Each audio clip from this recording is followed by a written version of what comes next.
The technological war. Innovation under fire. The sentry peered anxiously through his periscope at the misty dawn landscape of no man's land. Suddenly, ghostly figures emerged from the haze. German troops wearing strange face masks with protruding canisters, moving behind a rolling wall of greenish-yellow gas. As the chlorine cloud reached the Allied trenches, men collapsed, gasping and choking, their lungs burning as if on fire.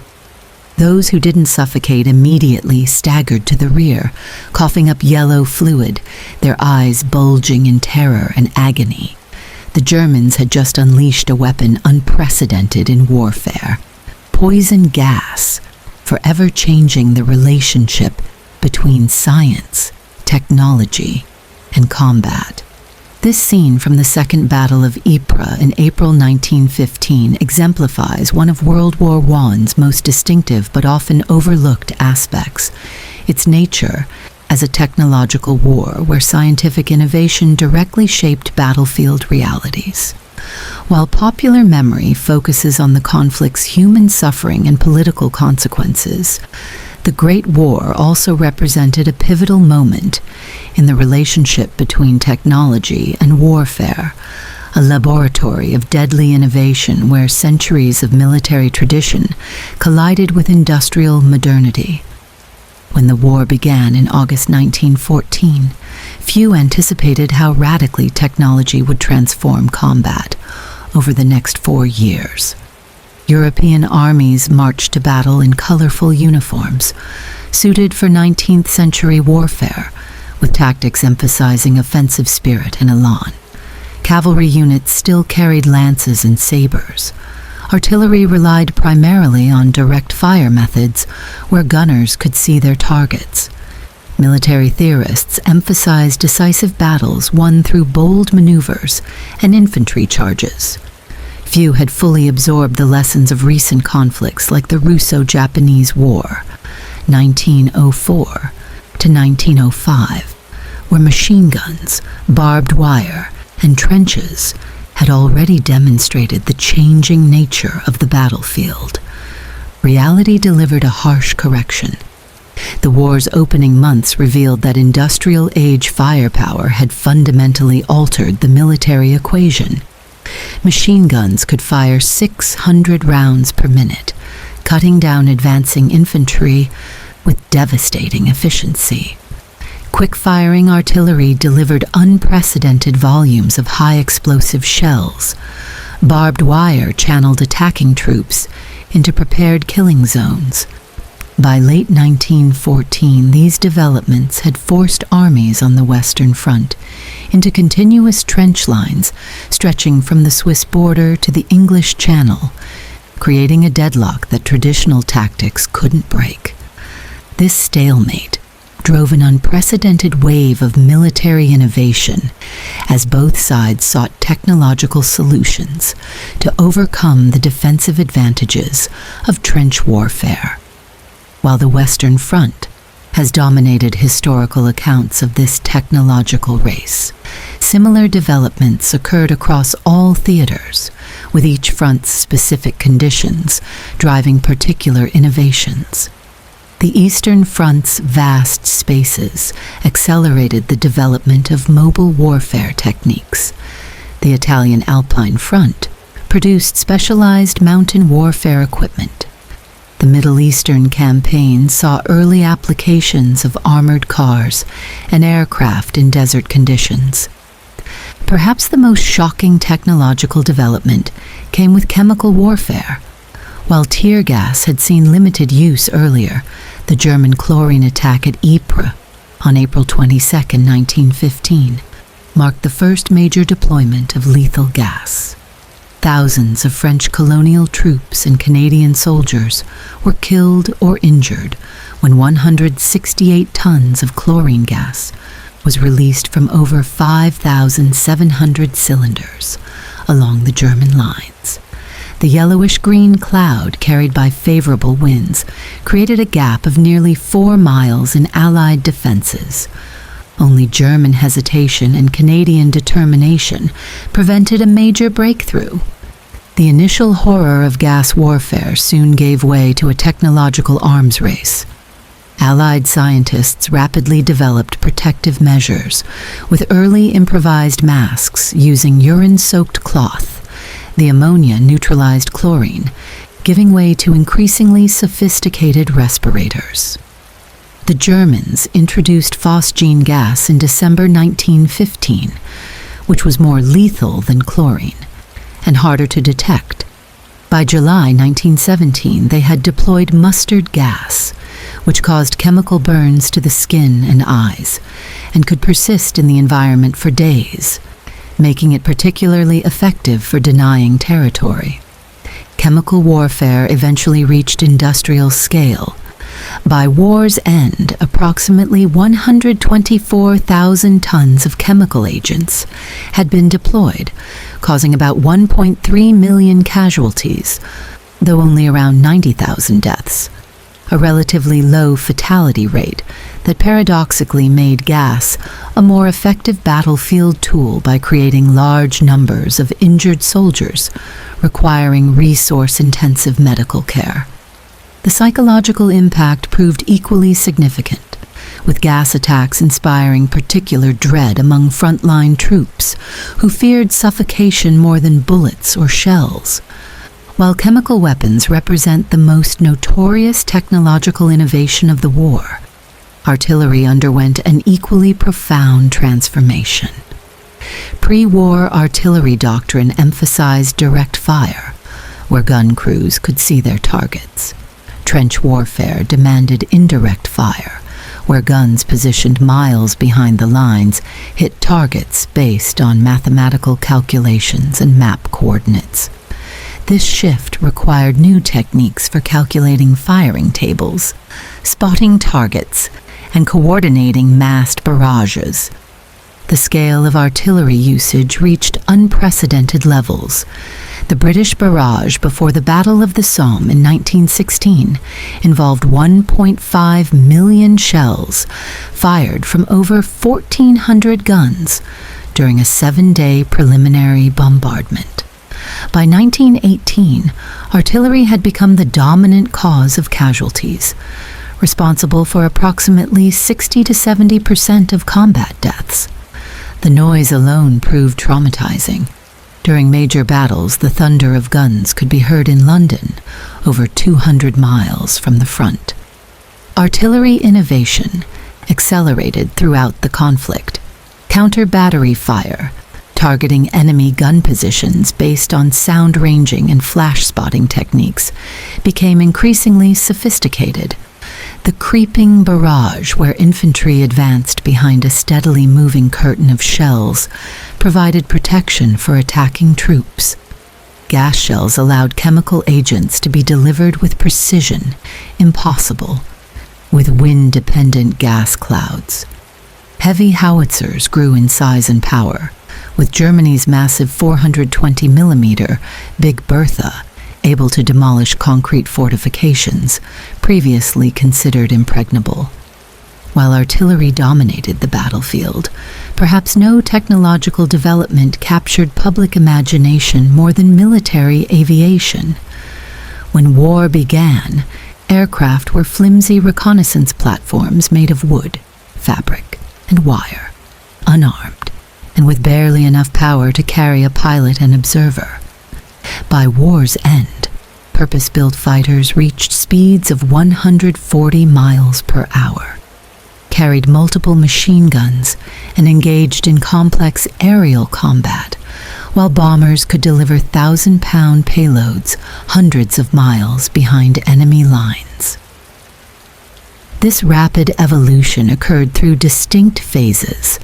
In 1914 to 1915, aircraft served primarily for reconnaissance, with pilots and observers from opposing sides often waving to each other when passing. By 1915, the need to deny enemy reconnaissance led to armed aircraft, initially with observers using handheld rifles or machine guns. The development of interrupter gear, allowing machine guns to fire through propeller arcs without hitting the blades, revolutionized air combat, leading to purpose-built fighter aircraft. Aviation technology advanced at breathtaking speed. Engine power increased from approximately 80 to 100 horsepower in 1914 to over 300 horsepower by 1918. Aircraft designs became more specialized, with distinct types for fighting, bombing, reconnaissance, and ground attack. The Germans introduced all-metal aircraft like the Junkers J-1 with armor plating for ground attack missions. Radio communication allowed better coordination of aerial operations and artillery spotting. By the war's final year, the British had created the world's first independent air force, the Royal Air Force, recognizing aviation's emergence as a separate domain of warfare. On the ground, the technological response to trench deadlock culminated in the tank, a tracked armored vehicle capable of crossing shell-cratered terrain, crushing barbed wire, and withstanding machine gun fire. The British first deployed tanks at the Somme in September 1916, with mixed results as mechanical reliability problems hampered their effectiveness. By 1917, improved designs like the British Mark IV and French Renault FT saw more successful use at battles such as Cambrai, where a surprise tank attack achieved a significant breakthrough. Tank technology, though primitive by later standards, evolved rapidly. Early British designs were rhomboid-shaped behemoths weighing up to 28 tons, armed with either two 6-pounder guns, males, or machine guns, females, and requiring an 8-man crew. The French Renault FT pioneered what would become the classic tank configuration, a revolving turret mounting the main armament, and at 7 tons was light enough for mass production. German tanks like the A7V emerged later in the war, though Germany emphasized anti-tank weapons, including the 13mm Mauser anti-tank rifle to counter Allied armor. The tank's greatest impact was psychological rather than physical. Though mechanically unreliable and too few in number to be decisive, tanks terrified infantry, who had no effective countermeasures against these armored monsters in early engagements. By 1918, improved reliability, greater numbers, and better tactical employment made tanks an important element of the combined arms approach that finally broke the trench stalemate. Beyond these iconic technologies, the war drove innovation across virtually every domain of military equipment. Flamethrowers, first used by German troops in 1915, brought a horrifying new dimension to trench combat. Mortars evolved from primitive improvised devices to sophisticated weapons capable of dropping high explosive bombs into enemy trenches with remarkable accuracy. Hand grenades transformed from unreliable novelties into standard infantry equipment, with various designs for specific purposes. The humble steel helmet, introduced to counter the high rate of head wounds from shell fragments, saved countless lives. Communication technology underwent its own revolution. Field telephones provided command links to forward positions, though shell fire frequently cut phone lines. Wireless telegraphy allowed contact with aircraft and naval vessels. Signal lamps, carrier pigeons, and human runners remained essential backups when electronic systems failed. Message rockets fired across no man's land delivered orders when other methods proved impossible. Medical technology advanced in response to the war's unprecedented casualty rates and unique injury patterns. Blood transfusion techniques developed rapidly, with the first blood banks established near the front lines. X-ray machines became mobile, allowing field hospitals to locate bullets and shrapnel for surgical removal. Maxillofacial surgery made extraordinary progress in reconstructing facial injuries caused by modern weapons. Thomas splints, dramatically reduced mortality from femur fractures. Ambulance services evolved from horse-drawn wagons to motorized vehicles, significantly improving casualty evacuation times. The war also transformed military logistics through motorization, while horses remained vital throughout the conflict. With over 8 million used by all combatants, motor vehicles steadily assumed greater importance. The British Army's motorized transport expanded from 827 vehicles in 1914 to over 56,000 trucks. By 1918, France's famous Voie Sacrée, the sacred road to Verdun, saw one truck passing every 14 seconds at the battle's height, sustaining the French defense through motorized logistics. As German General Erich Ludendorff noted after the war, the motor vehicle gave the Entente the victory. Even agriculture and food production became technological battlegrounds as Germany faced the British naval blockade. The Haber-Bosch process for synthesizing ammonia, developed just before the war, allowed Germany to produce artificial fertilizers and explosives, despite being cut off from natural nitrate supplies. Food preservation techniques improved to support troops at the front. Ersatz, substitute products, emerged from materials made scarce by blockade, from synthetic rubber to coffee alternatives. This technological arms race required unprecedented mobilization of scientific and engineering talent. Research laboratories in universities and private industry pivoted to military work. Germany's Kaiser Wilhelm Institutes, Britain's Royal Society, and France's universities directed their finest minds toward weapons development and countermeasures. Industrial firms like Krupp in Germany, Vickers in Britain, and Schneider in France converted production to military needs with remarkable speed and scale. The human dimension of these technological changes often gets overlooked. Soldiers had to adapt to entirely new forms of warfare with minimal training. A rural farmhand might find himself operating a machine gun, wearing a gas mask, or driving a tank with just weeks of preparation. Officers educated in 19th century military theory had to develop new tactics for weapons that hadn't existed when they attended staff college. The psychological impact of industrialized killing, the sense of helplessness against impersonal mechanical death, contributed to combat trauma labeled shell shock, but now recognized as PTSD. For civilian populations, the technological war brought both wonder and terror. Zeppelin raids on London and Paris introduced the previously unimaginable concept of aerial bombardment of cities. Big Bertha and the Paris gun, which could shell Paris from 75 miles away, demonstrated how technology had extended warfare's reach beyond the battlefield. Submarine attacks on passenger ships erased traditional distinctions between combatants and non-combatants. Photography and early cinematography brought images of the front to home audiences with unprecedented immediacy. By 1918, the tempo of technological innovation had fundamentally altered warfare.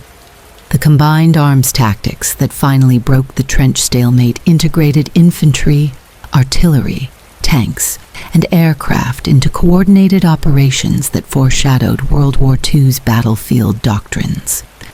The German stormtroop tactics of their 1918 spring offensive, emphasizing infiltration by small, well-equipped units rather than mass assaults, showed how technology and tactics had evolved to overcome defensive advantages. The war's technological legacy extended far beyond military applications. Aircraft development accelerated by decades, leading eventually to commercial aviation. Radio technology advanced for military communications, laid foundations for broadcasting. Medical innovations saved countless civilian lives in subsequent decades. Industrial mass production techniques refined for wartime efficiency transformed peacetime manufacturing. Even seemingly mundane items like wristwatches, adopted by officers who found pocket watches impractical in trenches, and sanitary napkins, developed from surgical dressings, became mainstream consumer products after beginning as wartime innovations. Yet this technological acceleration came with profound moral questions that remain relevant today. Chemical weapons, though not decisive militarily, inflicted terrible suffering and established precedents for using science to maximize human pain. Strategic bombing of civilian areas, though limited by the technology of the time, opened a Pandora's box that would lead to Rotterdam, Coventry, Dresden, and ultimately Hiroshima. The mobilization of scientific talent for warfare raised questions about researchers' ethical responsibilities that continue through the atomic age into today's debates about autonomous weapons and cyber warfare. The technological war of 1914 to 1918 fundamentally altered the relationship between science, industry, and military power. Before the conflict, military strength depended primarily on population, geography, and traditional martial virtues. After it, scientific industrial capacity became equally important. Nations without robust research establishments and industrial bases could not hope to compete militarily regardless of their population size or martial traditions. This shift accelerated the rise of the United States and later the Soviet Union as superpowers, while diminishing the influence of less industrialized nations, regardless of their historical military prowess. This aspect of World War I, the technological revolution in warfare, remains somewhat overlooked in popular memory. Images of mud-bound infantry in trenches dominate our mental pictures of the conflict, obscuring how radically technology transformed combat during those 4 years. The war witnessed the first widespread use of aircraft, tanks, submarines, and chemical weapons in major combat. 4 technologies that would define warfare for the remainder of the 20th century. It saw artillery evolve from a supporting arm to the dominant killer on the battlefield. It introduced mechanization on a scale previously unimaginable. World War I was not merely the last conflict of the 19th century, but the first truly modern war, where industrial capacity, scientific innovation, and engineering talent proved as important as bravery, numbers, or tactical skill. The technological arms race it unleashed continues today, with nations still competing to develop weapons that might provide decisive advantage. In our contemporary world of precision missiles, cyber warfare, and autonomous systems, we live with the direct descendants of innovations first deployed on the forgotten technological front of the Great War. The Middle Eastern Theater, Lawrence of Arabia, and the Ottoman front. The scorching desert sun beat down on the ragtag band of Arab rebels as they crouched behind sand dunes, watching the approaching Ottoman supply train. Among them, incongruous in his presence, yet commanding in his bearing, was a pale Englishman dressed in flowing Arab robes. Thomas Edward Lawrence, soon to be mythologized as Lawrence of Arabia, raised his hand to signal. Moments later, the rebels surged forward, derailing the train in an explosion of sand and metal. Another successful raid in a campaign that would help reshape the map of the Middle East. While millions of soldiers faced industrial slaughter in the mud of Western Europe, another world war raged across the deserts, mountains, and ancient cities of the Middle East. Here, the 600-year-old Ottoman Empire, allied with Germany and Austria-Hungary, fought desperately against British, French, Russian, and Arab forces. The stakes were enormous, control of vital trade routes, oil fields, and the holy cities of three world religions. The consequences would redraw the region's boundaries, creating much of the modern Middle East with all its ongoing complexities and conflicts. This forgotten front of World War I saw campaigns of breathtaking ambition and catastrophic failure, of ancient tactics alongside modern technology, of imperial machinations and nationalist awakening. It encompassed Lawrence's famous guerrilla operations, the disastrous Gallipoli landings, the siege of Kut, the conquest of Baghdad and Jerusalem, and ultimately, the dissolution of one of history's longest-lasting empires. The Ottoman Empire entered World War I on October 29, 1914, when its ships bombarded Russian ports on the Black Sea. This decision, driven largely by the ambitious war minister Enver Pasha, ended the empire's long balancing act between European powers and irrevocably tied its fate to Germany's. The Ottomans brought nearly 2.9 million soldiers into the conflict, a substantial force that would prevent Allied troops from concentrating fully on the critical Western Front, exactly as German strategists had hoped. For Britain and France, the Ottoman declaration of war transformed the conflict's scope. The Ottomans controlled territories stretching from the Balkans to Arabia, from the Black Sea to the Persian Gulf. Their empire included the Dardanelles and Bosporus Straits, the crucial waterway connecting the Mediterranean to the Black Sea and Russia. It encompassed modern-day Turkey, Syria, Lebanon, Israel, Palestine, Jordan, Iraq, and parts of Saudi Arabia and Yemen. This vast realm was now enemy territory, threatening British positions in Egypt, the Suez Canal, and the oil-rich Persian Gulf. The first major Allied response came at Gallipoli in 1915. First Lord of the Admiralty, Winston Churchill championed a bold plan to force the Dardanelles Straits with naval power, capture Constantinople, Istanbul, knock the Ottomans out of the war, and open a supply route to Russia. When naval attacks in March failed against Turkish shore batteries and mines, the operation transformed into an amphibious landing on the Gallipoli Peninsula on April 25th.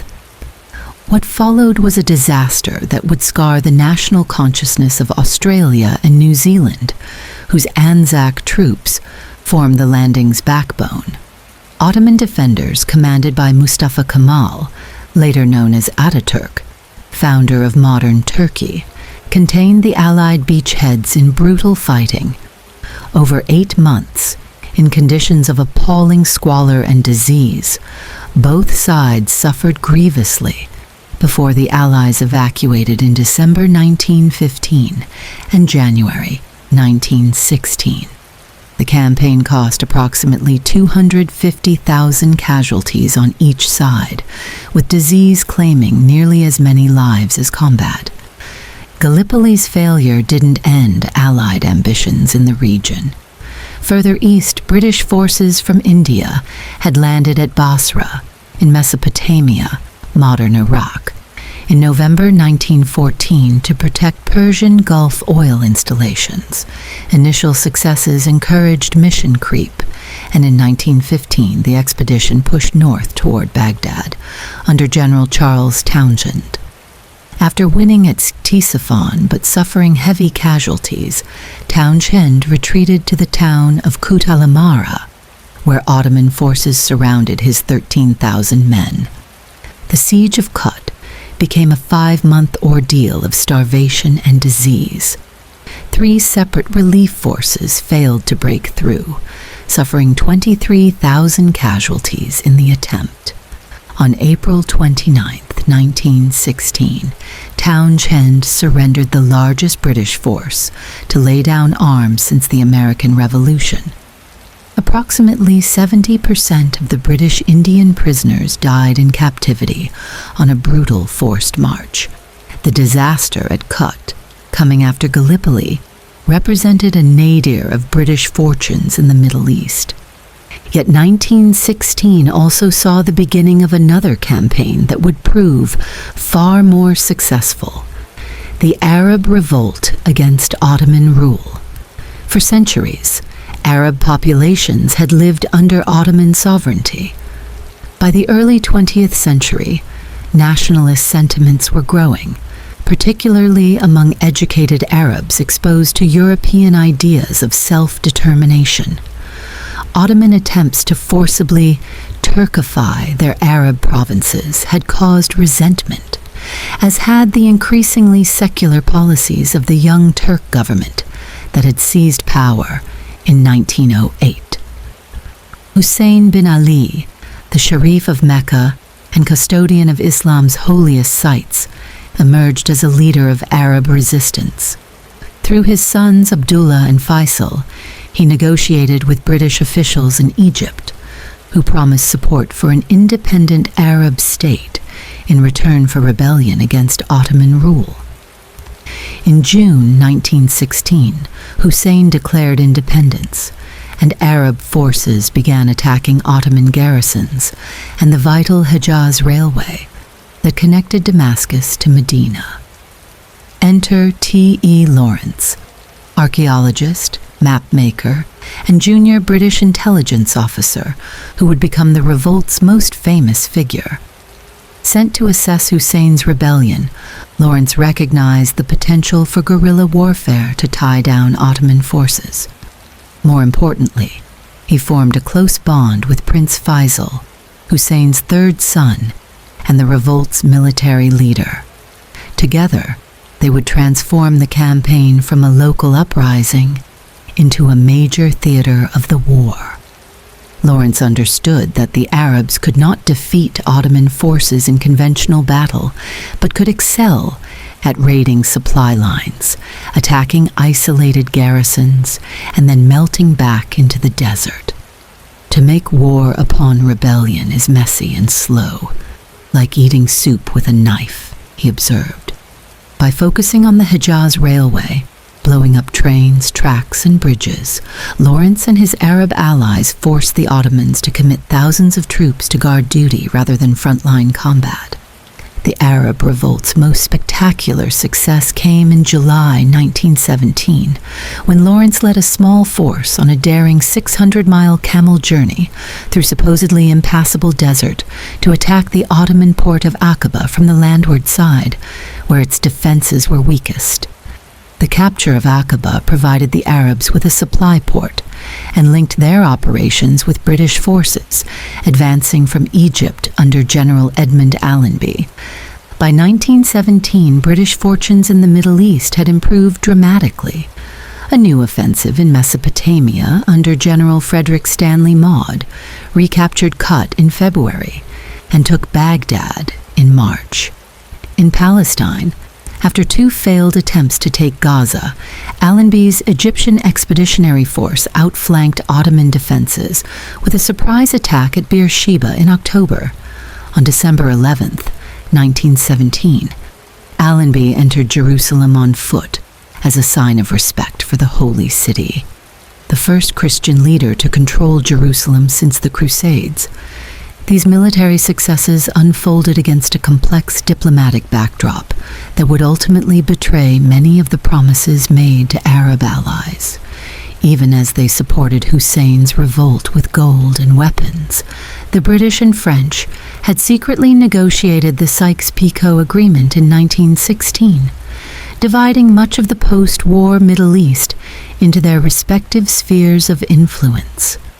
Then, in November 1917, the British government issued the Balfour Declaration, expressing support for the establishment in Palestine of a national home for the Jewish people, without consulting the Arab majority population.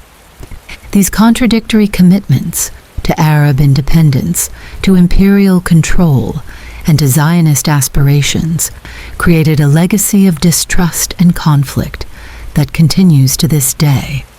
Lawrence, who became aware of these secret arrangements, recognized the betrayal they represented to his Arab allies.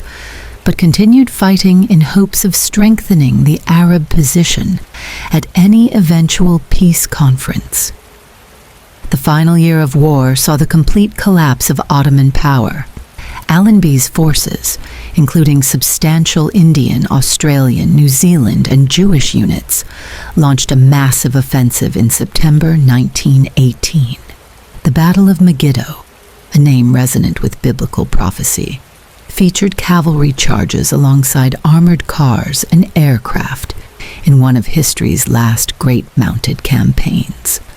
Arab forces under Faisal and Lawrence captured Damascus on October 1st, with Lawrence trying unsuccessfully to secure Arab administration of the city before French officials arrived.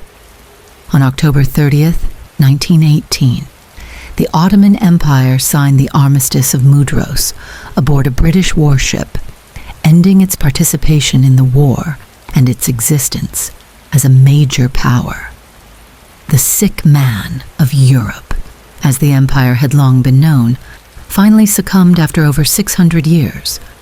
The human cost had been enormous.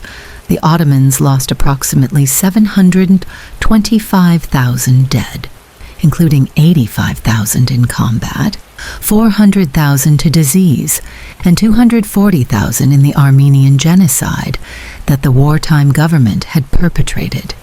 Allied losses were similarly heavy. Britain and its empire suffered approximately 230,000 casualties in the various Middle Eastern campaigns. Russian forces fighting in the Caucasus lost tens of thousands before the 1917 revolution took them out of the war. French contingents in Palestine and Syria added to the toll. Beyond military casualties, hundreds of thousands of civilians died from famine, disease, forced relocations, and genocide across the region. The post-war settlement dismembered the Ottoman Empire.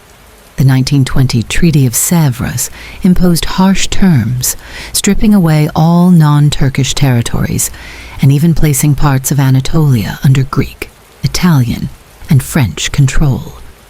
This treaty provoked a nationalist resurgence, led by Mustafa Kemal, whose military successes forced a renegotiation, resulting in the 1923 Treaty of Lausanne, which established the modern Republic of Turkey. The rest of the Ottoman domains were divided according to European interests, thinly disguised as mandates from the new League of Nations. Britain received Palestine, Transjordan, and Iraq. France took Syria and Lebanon. The Hejaz briefly became an independent kingdom under Hussein before being conquered by the Saud family, who created Saudi Arabia. The promises of a unified Arab state were forgotten. Lawrence, devastated by what he viewed as his country's betrayal of the Arabs, lobbied unsuccessfully at the Paris Peace Conference for Arab independence. His wartime exploits became legendary after American journalist Lowell Thomas created a sensational multimedia show titled With Allenby in Palestine and Lawrence in Arabia, which played to packed audiences in New York and London. The romanticized image of Lawrence in flowing robes astride a camel captured the public imagination, eclipsing the complex reality of the region's wartime experience. The Middle Eastern campaigns have often been portrayed as a sideshow to the main event on the Western Front. In reality, they were strategically vital. Ottoman forces tied down hundreds of thousands of Allied troops that might otherwise have fought in Europe. Control of the region's oil became increasingly important as military forces mechanized. The campaigns secured the Suez Canal, Britain's lifeline to India and the East. And while the Western Front returned largely to its pre-war borders after 1918, the Middle East was permanently transformed. The war's most enduring legacy in the region wasn't military, but political. The arbitrary boundaries drawn by European powers created nation-states with little historical precedent or internal cohesion. Iraq combined 3 former Ottoman provinces with different ethnic and religious majorities. Jordan was essentially invented as a consolation prize for the Hashemite family. Syria and Lebanon separated communities with centuries of interconnection. Most contentiously, Palestine was promised simultaneously to its Arab majority and to Jewish immigrants seeking a national homeland. These artificial constructs, governed initially by European mandatory authorities, with little local legitimacy, planted seeds for decades of instability. The thwarted nationalist aspirations of 1918 fueled anti-colonial movements that eventually achieved independence, but often through military coups rather than democratic processes. The contradictory wartime promises, embodied in the Hussein McMahon Correspondence, the Sykes-Picot Agreement, and the Balfour Declaration, created competing claims that remain unresolved, particularly in the Israeli-Palestinian conflict. For the great powers, the Middle Eastern campaigns achieved their immediate military objectives, but created long-term liabilities. Britain and France gained territory, but lacked the resources to maintain their expanded empires after the war's enormous costs. Strategic gains proved temporary, as decolonization movements and Cold War pressures eventually forced European withdrawal. The United States, which had limited involvement in the region during World War I, would eventually replace Britain as the dominant external power. For ordinary people across the former Ottoman lands, the war's legacy was more personal and immediate. Turkish communities in Syria, Arab communities in Turkey, Greek communities in Anatolia. Many faced displacement in the post-war population exchanges. Ancient Christian communities in Anatolia and Mesopotamia, already decimated by wartime atrocities, dwindled further. Jewish immigration to Palestine accelerated, setting the stage for later conflict. Nomadic lifestyles became increasingly untenable as new borders restricted traditional migration patterns. Yet amid destruction came new possibilities. Arab nationalists thought, though betrayed at Paris, continued developing through organizations like the Arab Independence Party. The Young Turk Revolution evolved into Kemal's more successful Turkish nationalist movement. Zionism gained international recognition through the Balfour Declaration. Women who had taken on new roles during the war, as nurses, administrators, and heads of households, challenged traditional gender restrictions. The myths that emerged from the campaign, particularly around Lawrence, have often obscured its complexity. Lawrence himself contributed to this myth-making with 7 Pillars of Wisdom, his literary account that emphasized romantic desert warfare over the campaign's grimmer realities. David Lean's 1962 film, Lawrence of Arabia, while magnificent cinema, further entrenched a Eurocentric narrative that minimized Arab agency and ignored important aspects of the conflict. In reality, the Middle Eastern theater was never simply a clash between Ottoman tyranny and Allied liberation. It was a multifaceted struggle where imperial ambitions collided with nationalist aspirations, where ancient religious claims confronted modern secular ideologies, where tribal loyalties competed with emerging national identities. The Arab soldier fighting alongside Lawrence might have been motivated by independence dreams, religious duty, tribal allegiance, personal gain, or simply having been conscripted, often several of these simultaneously. Today, as the artificial structures created after World War I face challenges across the region, from Iraq to Syria to Lebanon, understanding this forgotten front becomes increasingly important.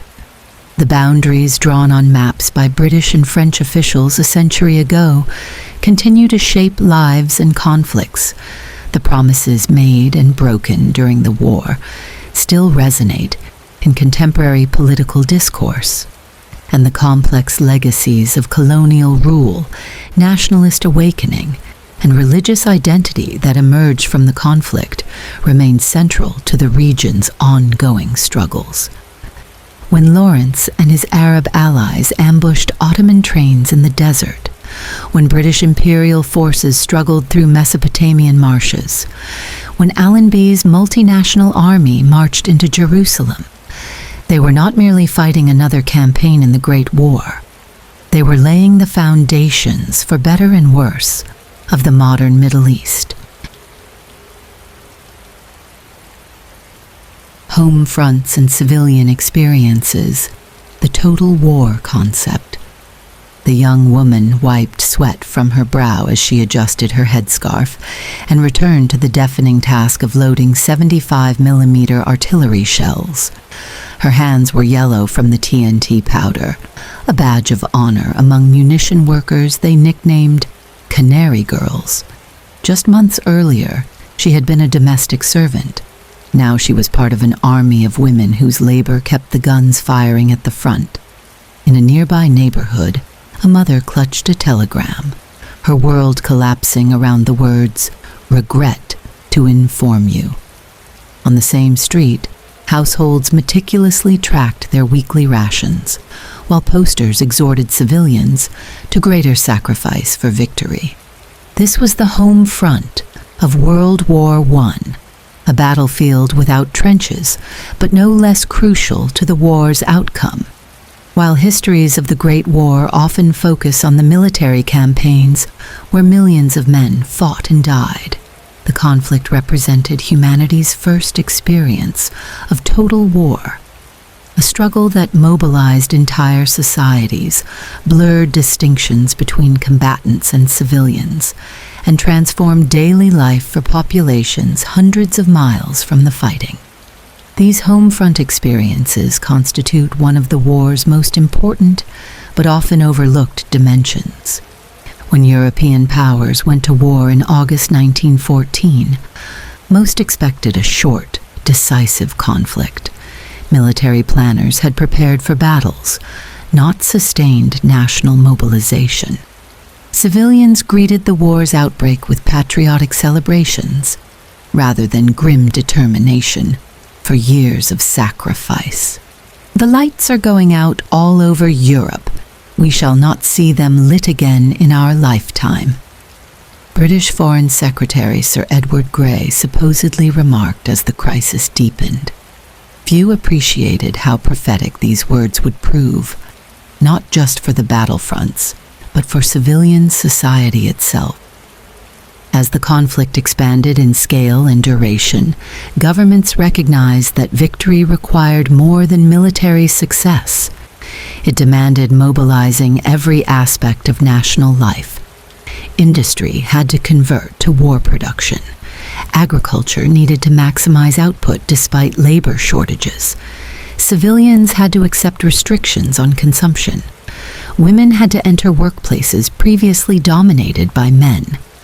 This unprecedented societal mobilization touched every aspect of daily life, from food and clothing to education and entertainment. The industrial mobilization reached a scale previously unimaginable. In Britain, the Ministry of Munitions, established in 1915 under David Lloyd George, grew to control over 20,000 factories and 3 million workers. France converted even luxury businesses like perfume manufacturers to produce explosives. Germany's Hindenburg program of 1916 brought the entire economy under centralized control for war purposes. This industrial effort required not just factories but new organizational systems, scientific management techniques, and government-business cooperation unprecedented in peacetime. Women moved into industrial roles previously considered exclusively male domains. In Britain, the female industrial workforce grew from 2.8 million in 1914 to over 5 million by 1918. Munition nets produced artillery shells, rifles, and aircraft parts.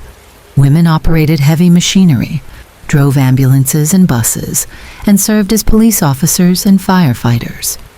In agricultural regions, women's land armies took up the essential work of food production.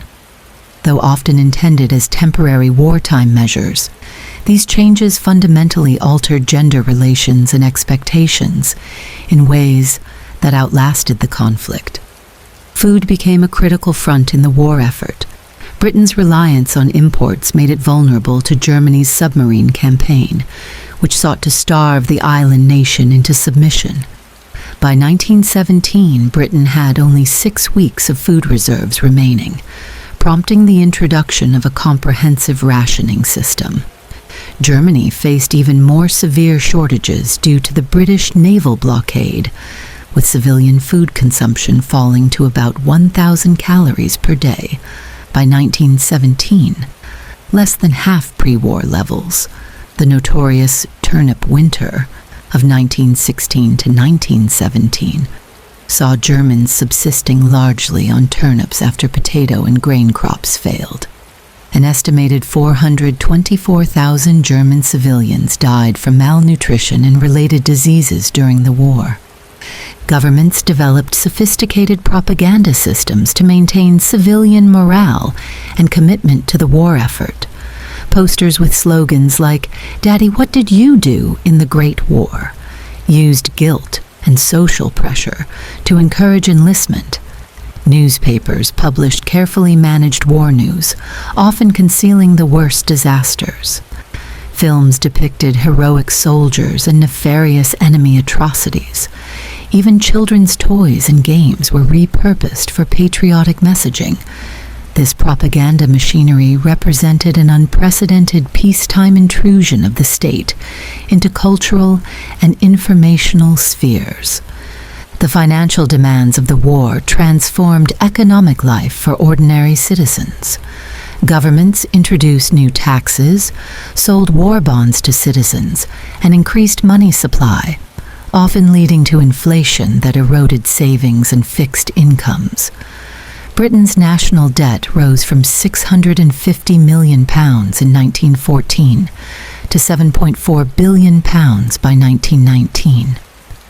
Germany increasingly relied on loans rather than taxation, creating monetary instability that would contribute to post-war hyperinflation. These financial burdens would continue affecting civilians long after the armistice. For millions of families, the war's most profound impact came through personal loss. In Britain, an estimated 1 in 8 households lost a family member. France saw 1 in 20 of its entire population killed.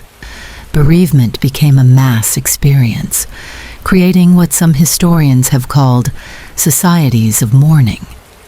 The psychological impact of these losses, often compounded by the inability to recover bodies from distant battlefields, created collective trauma that shaped interwar culture and politics. The war's demands also transformed urban environments. Blackout regulations darkened cities to prevent enemy bombing. Air raid sirens and shelters became features of city life, particularly in London, Paris, and other targets of German air attacks. Housing shortages emerged as war production drew workers to industrial centers without adequate accommodation. Public spaces were repurposed. Parks became drill grounds or vegetable gardens. Schools turned into hospitals. Town halls converted to recruitment centers. The conflict accelerated state intervention in civilian life to unprecedented degrees. Governments regulated working hours, wages, and labor mobility. They controlled food distribution and prices. They censored mail, newspapers, and public speech. They restricted alcohol sales to maintain industrial productivity. These measures, considered extraordinary at the time, established precedents for the expanded role of the state that would continue through the interwar period, and especially during World War II. Children experienced the war through distinct lenses. In schools, curricula shifted to emphasize patriotism and support for the war effort. Children collected scrap materials, grew victory gardens, and purchased war stamps. They played with toy soldiers and war-themed board games. Those in urban areas faced direct dangers from air raids, while all children confronted the emotional complexity of absent fathers, working mothers, and a society consumed by conflict. The war fostered what some historians have called a militarization of childhood that would influence a generation's development. The home front experience varied dramatically by social class. Wealthy families, while facing some restrictions and often losing sons in combat, could generally maintain comfortable lifestyles. Middle-class households frequently experienced downward mobility as inflation eroded savings and fixed salaries failed to keep pace with rising prices. Working-class families faced the most severe material hardships, but sometimes benefited from increased industrial wages and employment opportunities. These divergent experiences created tensions that manifested in labor unrest and political radicalization, particularly in the war's later years.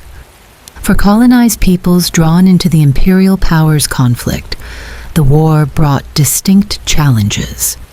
British India provided over 1.3 million soldiers and large quantities of resources, while experiencing inflation and even famine in some regions. African colonies saw forced recruitment of laborers and military carriers, with mortality rates sometimes exceeding 20%. Indigenous populations in settler colonies like Australia, New Zealand, and Canada contributed disproportionately to military service while facing discrimination at home. These wartime sacrifices would later fuel independence movements, as colonies questioned their subordinate status after contributing so heavily to the imperial war effort. The war's duration intensified its impact on civilian life. What many expected to be over before the leaves fall in 1914 stretched into year after year of cumulative sacrifice. By 1917 to 1918, war weariness manifested across all belligerent nations. Labor strikes increased, particularly in war industries. Food riots erupted in urban centers from Berlin to Petrograd. Pacifist movements gained strength despite government suppression. These civilian pressures increasingly influenced strategic decision-making as leaders recognized that home front collapse could precede military defeat. This dynamic proved particularly decisive in the Central Powers.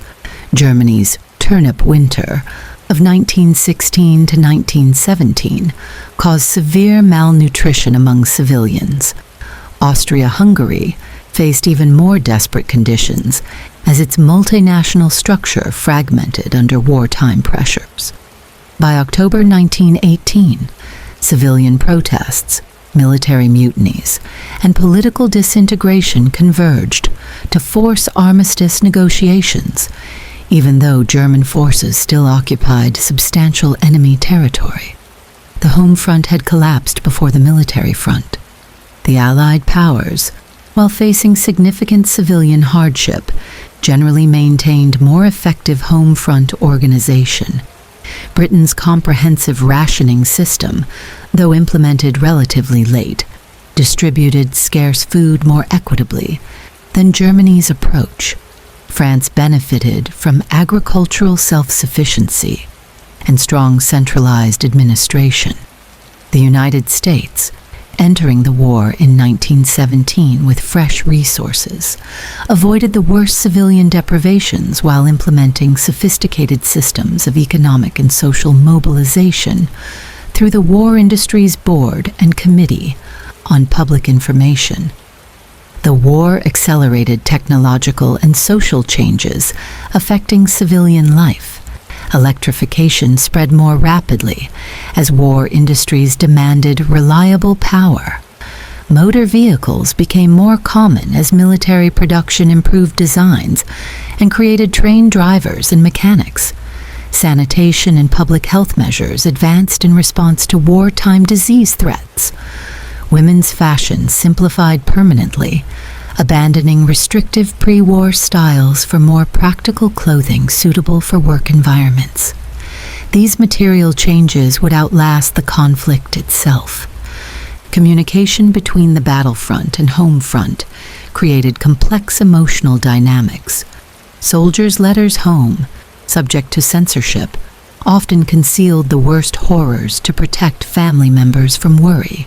Civilians, exposed to sanitized newspaper accounts and patriotic propaganda, sometimes failed to comprehend the realities faced by combatants. This communication gap contributed to the post-war alienation many veterans experienced upon returning to societies that could not understand their experiences. The psychological impact of total war on civilian populations manifested in various ways. Psychiatric facilities reported increased admissions for anxiety and depression, particularly among those who had lost family members. Consumer behaviors reflected wartime insecurities through hoarding and panic buying during shortage rumors. Religious attendance increased in some regions as people sought meaning and solace amid suffering. These psychological dimensions, though less visible than material changes, profoundly influenced wartime societies.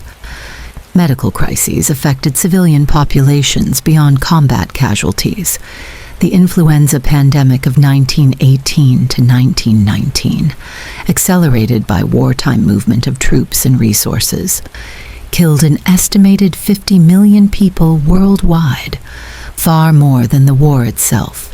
Tuberculosis, typhus, and other infectious diseases spread more rapidly due to wartime crowding, malnutrition, and healthcare limitations.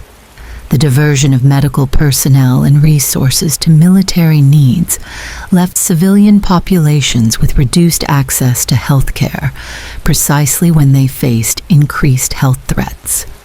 The war transformed leisure and entertainment in complex ways. Governments recognized morale benefits from certain recreational activities while restricting others deemed unpatriotic or wasteful. Cinema attendance boomed as people sought escapism, while theaters adapted with patriotic productions. Professional sports were curtailed as players enlisted, though limited competitions continued. Public houses faced restricted hours and diluted beer in Britain. These changes reflected both practical wartime limitations and moral anxieties about appropriate behavior during national crisis. For ethnic minorities and immigrants within belligerent nations, the war created particular challenges.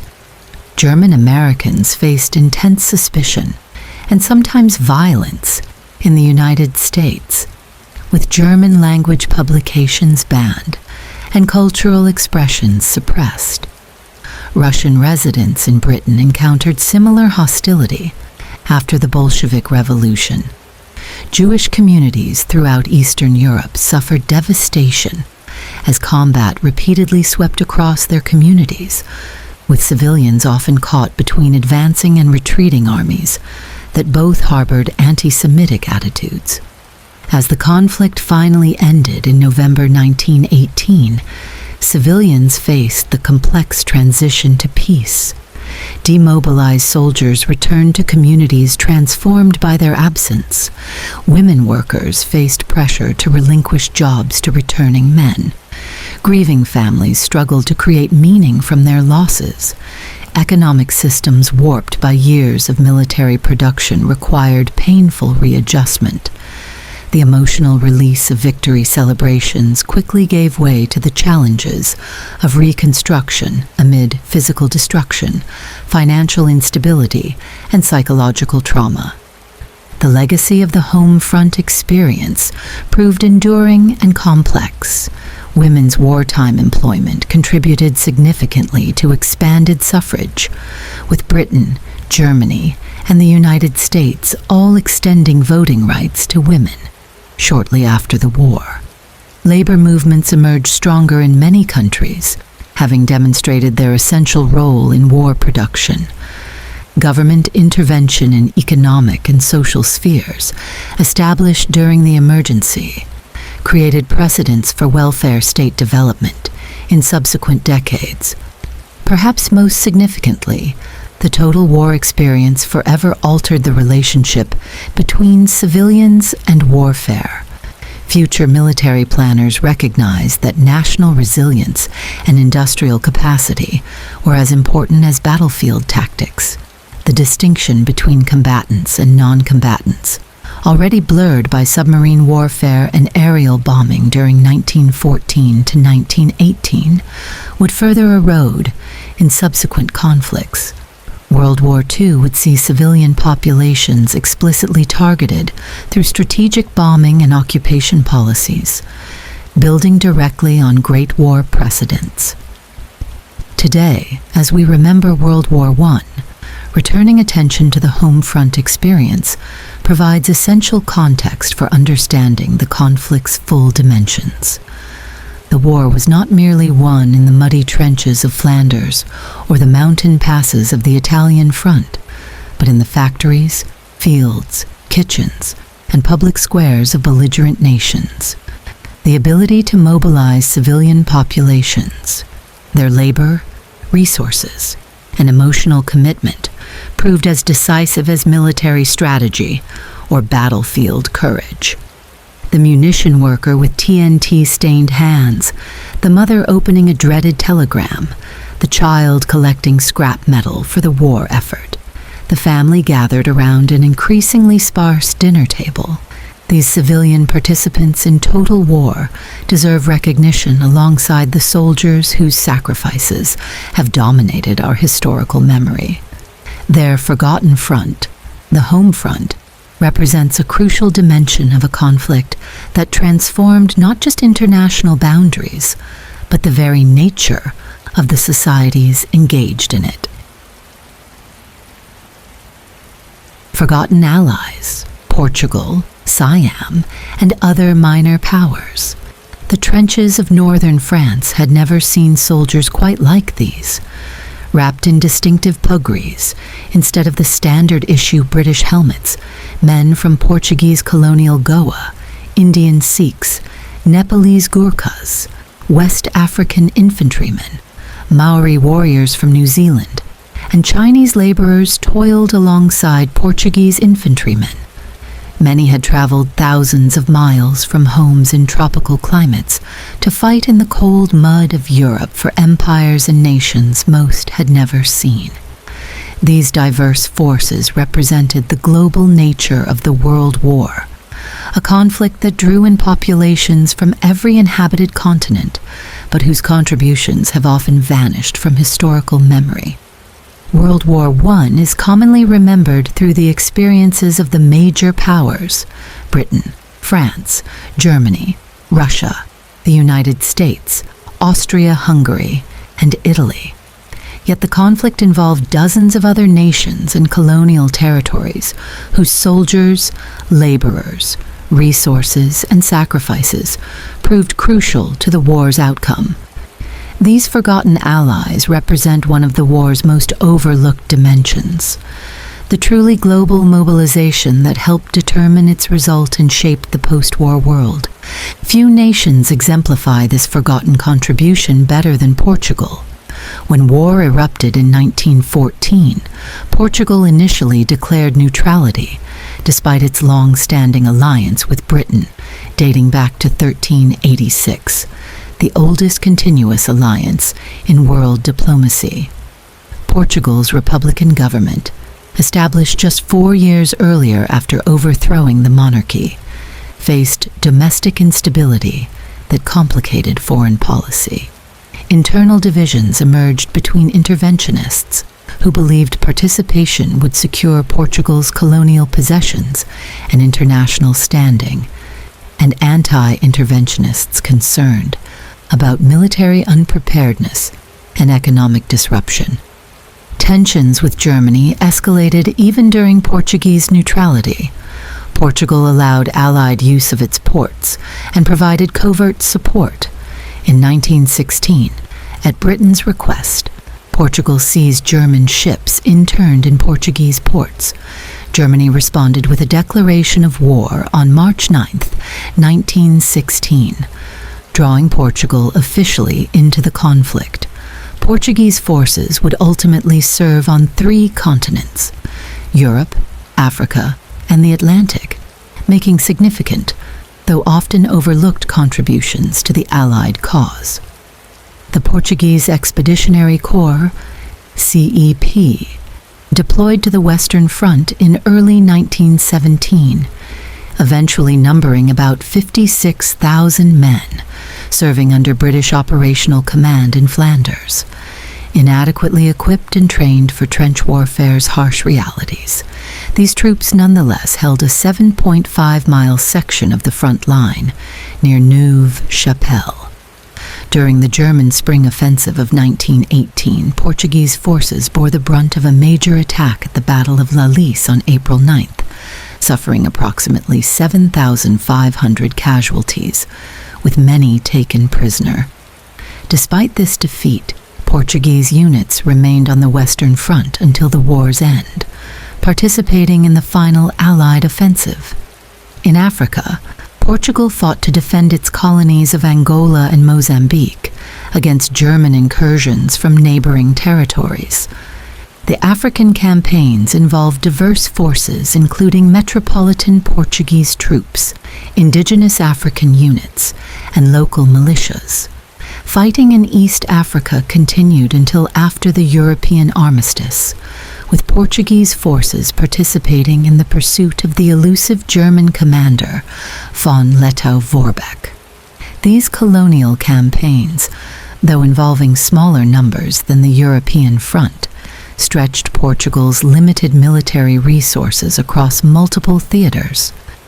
The naval dimension of Portugal's war effort included escorting Allied shipping and combating German U-boats in the Atlantic, particularly protecting vital sea lanes between Portugal, its Atlantic islands, the Azores and Madeira, and its African colonies. The small Portuguese navy lost several vessels to submarine attacks while defending this maritime lifeline. Portugal's wartime sacrifice was substantial for a nation of just 6 million people. Approximately 7,000 Portuguese soldiers died on the Western Front, with thousands more wounded or captured. Colonial campaigns claimed additional lives, including many African subjects. The war strained Portugal's limited industrial capacity and fragile economy, contributing to post-war instability that eventually led to the collapse of the democratic First Republic. At the war's opposite end, geographically and culturally, Siam, modern Thailand, represents another forgotten ally whose participation demonstrated the conflict's global reach. As the only independent nation in Southeast Asia, having skillfully maintained sovereignty while neighboring territories fell under European colonial control, Siam faced complex geopolitical choices when war erupted.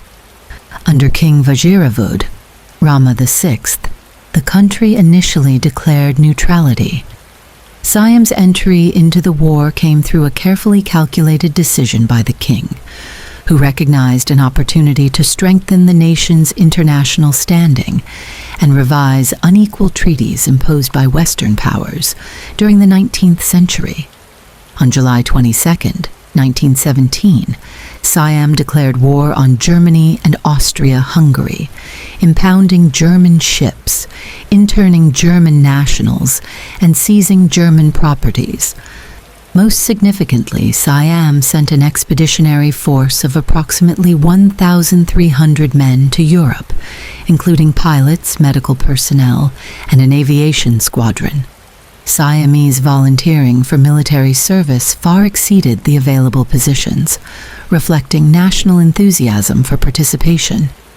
Though small compared to other contingents, this force traveled over 8,000 miles from Southeast Asia to France, underscoring the war's global nature. Arriving late in the conflict, Siamese troops participated primarily in occupation duties in the war's aftermath.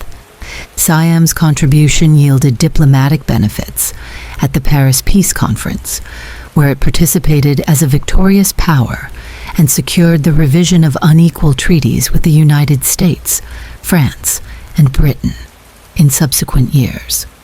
This diplomatic success represented a significant step in Siam's journey toward full international recognition and sovereignty. Between these geographical extremes, numerous other minor powers made crucial contributions. Brazil, the only South American nation to declare war, sent naval units to patrol the Atlantic and medical teams to France. Its main contribution came through providing vital raw materials and food to the Allied war effort. Brazilian intervention, though limited militarily, established precedent for the nation's more substantial role in World War II and its emerging position in international affairs.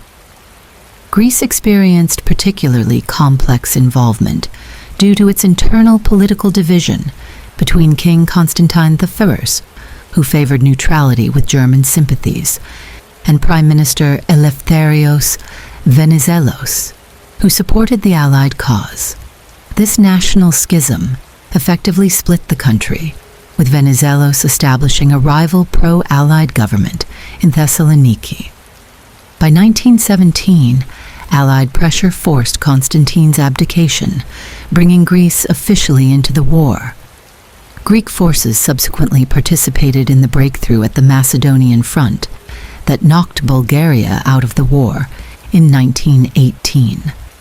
Serbia's neighboring Montenegro, a small mountain kingdom, entered the war immediately alongside its Slavic ally in 1914. Despite fielding an army of only about 50,000 men, Montenegrin forces initially achieved notable successes against the Austro-Hungarian military before being overwhelmed by superior numbers, when Montenegro was finally overrun in January 1916. King Nicholas fled to exile in France, while many Montenegrin soldiers joined Serbian forces on the Salonika front. Montenegro's wartime sacrifice, proportionally among the highest of any belligerent, would not prevent its controversial absorption into the new Yugoslav state after the war. Romania's wartime experience exemplified the perilous position of smaller powers caught between competing alliances. Initially neutral despite pre-war ties to the Triple Alliance, Romania entered the conflict in August 1916 on the Allied side, lured by promises of Austro-Hungarian territories with Romanian populations. After initial advances into Transylvania, Romanian forces were quickly defeated by Central Powers' counter-offensives, with Bucharest captured in December 1916. Though Romanian units continued fighting alongside Russian forces in Moldavia, Russia's 1917 revolution and subsequent withdrawal left Romania isolated. The punitive Treaty of Bucharest in May 1918 ended Romania's first phase of belligerency, though it re-entered the war on November 10, 1918, just one day before the armistice in the West. Beyond these independent nations, colonial subjects throughout European empires provided vital manpower and resources. France mobilized approximately 500,000 colonial troops, including 172,000 Algerians, 134,000 West Africans, 60,000 Tunisians, 37,000 Moroccans, and 49,000 Indochinese, along with forces from Madagascar, Somaliland, and French Caribbean territories. These colonial soldiers served primarily on the Western Front, where North African units particularly distinguished themselves at battles like Verdun and the Chemin des Dames. The British Empire's mobilization reached even greater scale through its dominions and colonies. India provided over 1.3 million men who served in Europe, the Middle East and Africa. Canadian forces, eventually numbering over 400,000 on the Western Front, earned recognition as elite shock troops, particularly after their victory at Vimy Ridge. Australia and New Zealand, with a combined population of under 6 million, contributed over 330,000 soldiers who fought from Gallipoli to Palestine to the Western Front. South Africa provided forces that conquered German Southwest Africa, before sending an infantry brigade to France and laborers to support Middle Eastern campaigns. African participation extended beyond French and British colonial troops. The Portuguese raised indigenous forces in Angola and Mozambique. Belgian colonial authorities mobilized the Force Publique in the Congo for campaigns against German East Africa. Italian, Eritrean, and Somali troops fought in Libya. Throughout Africa, millions more served as carriers, providing vital logistical support by transporting supplies through regions where motorized transport was impossible. These African carriers suffered extraordinarily high mortality rates, often exceeding 20%, from disease, exhaustion, and malnutrition. Asian contributions included the Japanese Navy's protection of Allied shipping in the Mediterranean and Pacific, along with Japan's seizure of German territories in China and the Pacific. China itself, though not formally entering the war until 1917, provided approximately 140,000 laborers to the Western Front as part of the Chinese Labor Corps. These workers, performing crucial tasks from digging trenches to clearing battlefields, suffered nearly 10,000 casualties while remaining largely invisible in war histories. Indigenous peoples within settler colonies demonstrated remarkable commitment, despite facing discrimination in their home societies. Approximately 12,000 Native Americans served in the U.S. military, including members of the Choctaw Nation, whose language provided an unbreakable code for battlefield communications. Over 4,000 Maori and 2,500 Pacific Islanders joined the New Zealand forces. Aboriginal Australians, despite legal restrictions and racial prejudice, enlisted in Australian units and served on multiple fronts. Canadian First Nations contributed around 4,000 soldiers, 35% of the eligible male Indigenous population, despite being exempt from conscription. The Middle East saw complex patterns of alliance and resistance. The Arab revolt against Ottoman rule, supported by Britain and famously advised by T.E. Lawrence, helped undermine Ottoman control of the region. Jewish volunteers formed distinct units within the British forces, including the Zion Mule Corps at Gallipoli, and later the Jewish Legion that participated in the Palestine campaign. Armenian volunteers supported Russian operations against the Ottomans, even as their compatriots faced genocide within Ottoman territories. The experiences of these diverse forces varied dramatically based on their deployment, military roles, and the racial attitudes they encountered. Colonial troops often faced discrimination in pay, accommodations, medical treatment, and recognition. French West African forces received lower wages than their European counterparts. Chinese laborers worked under separate and unequal contracts. Many colonial soldiers found themselves assigned to especially dangerous duties or used as shock troops in frontline positions. Climate posed particular challenges for troops deployed far from their native regions. Soldiers from tropical colonies suffered severely during European winters. The New Zealand Maori contingent, initially sent to Egypt based on racist assumptions about their suitability for hot climates, endured high rates of respiratory illness. Indian troops wounded on the Western Front required specialized hospitals that accommodated religious and cultural needs, including dietary restrictions and caste considerations. The impact of this global military mobilization extended far beyond the immediate conflict. For colonial subjects, wartime service often transformed political consciousness. Experiencing European societies firsthand, witnessing white Europeans killing each other on industrial scales, and developing new skills and confidence during military service contributed to post-war nationalism and eventually decolonization movements.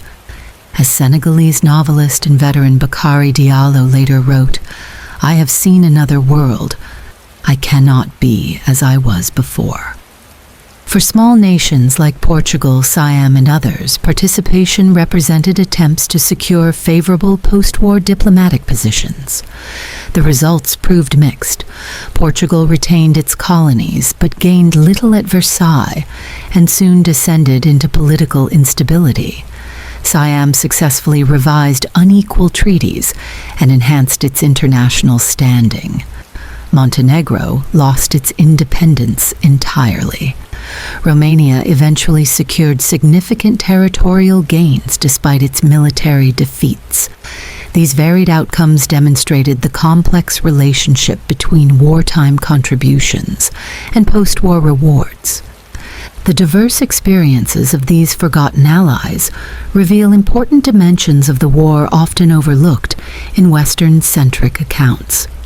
Their participation demonstrated the conflict's truly global nature, not merely a European war with worldwide consequences, but a genuinely international struggle involving populations from every continent.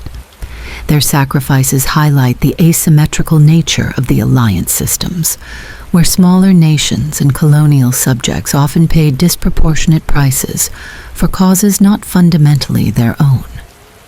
The stories of these forgotten allies also complicate standard narratives of the war's meaning and legacy.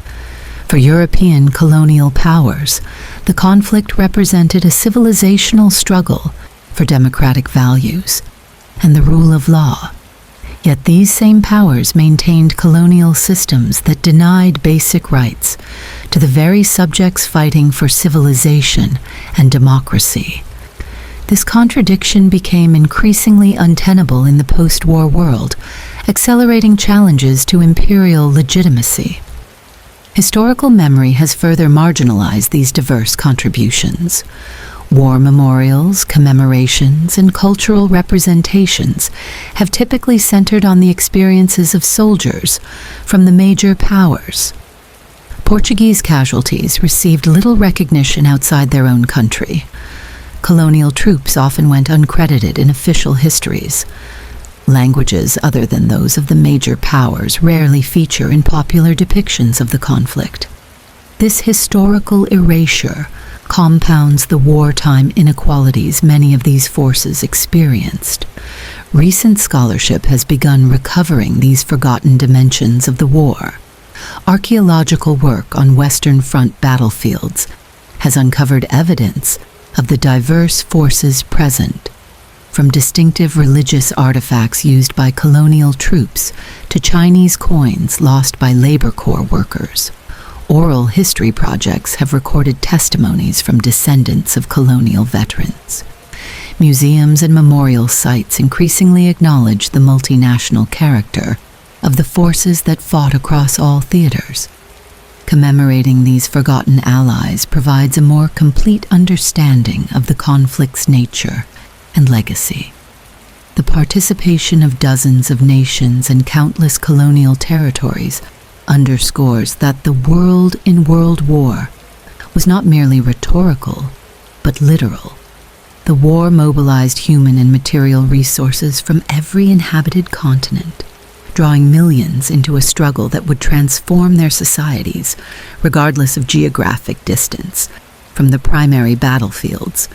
For the Portuguese infantrymen shivering in the trenches of Flanders, the Siamese pilot flying reconnaissance over France, the West African rifleman advancing across no man's land, the Chinese laborer repairing roads behind the lines, the Maori soldier fighting at Gallipoli, and countless others from nations large and small, the war represented both personal sacrifice and national aspiration. Their service, often rendered under unequal conditions for uncertain rewards, formed an essential component of the Allied victory. As we remember the Great War, acknowledging these forgotten fronts and overlooked allies provides not just historical completeness, but a more nuanced understanding of the conflict's nature. The war, that began as a European crisis, truly became a global cataclysm, drawing in peoples and nations across boundaries of geography, culture, language, and race. The diverse forces who fought and labored on far-flung battlefields deserve recognition, not as historical footnotes, but as essential participants in one of history's pivotal events, a war whose global dimensions foreshadowed the interconnected world that emerged from its aftermath. The Balkans, powder keg, how the war began and continued. The hot Sarajevo sun beat down on the open-top automobile as it made its way along the Apple Quay. Inside sat Archduke Franz Ferdinand, heir to the Austro-Hungarian throne, and his wife Sophie, Duchess of Hohenberg.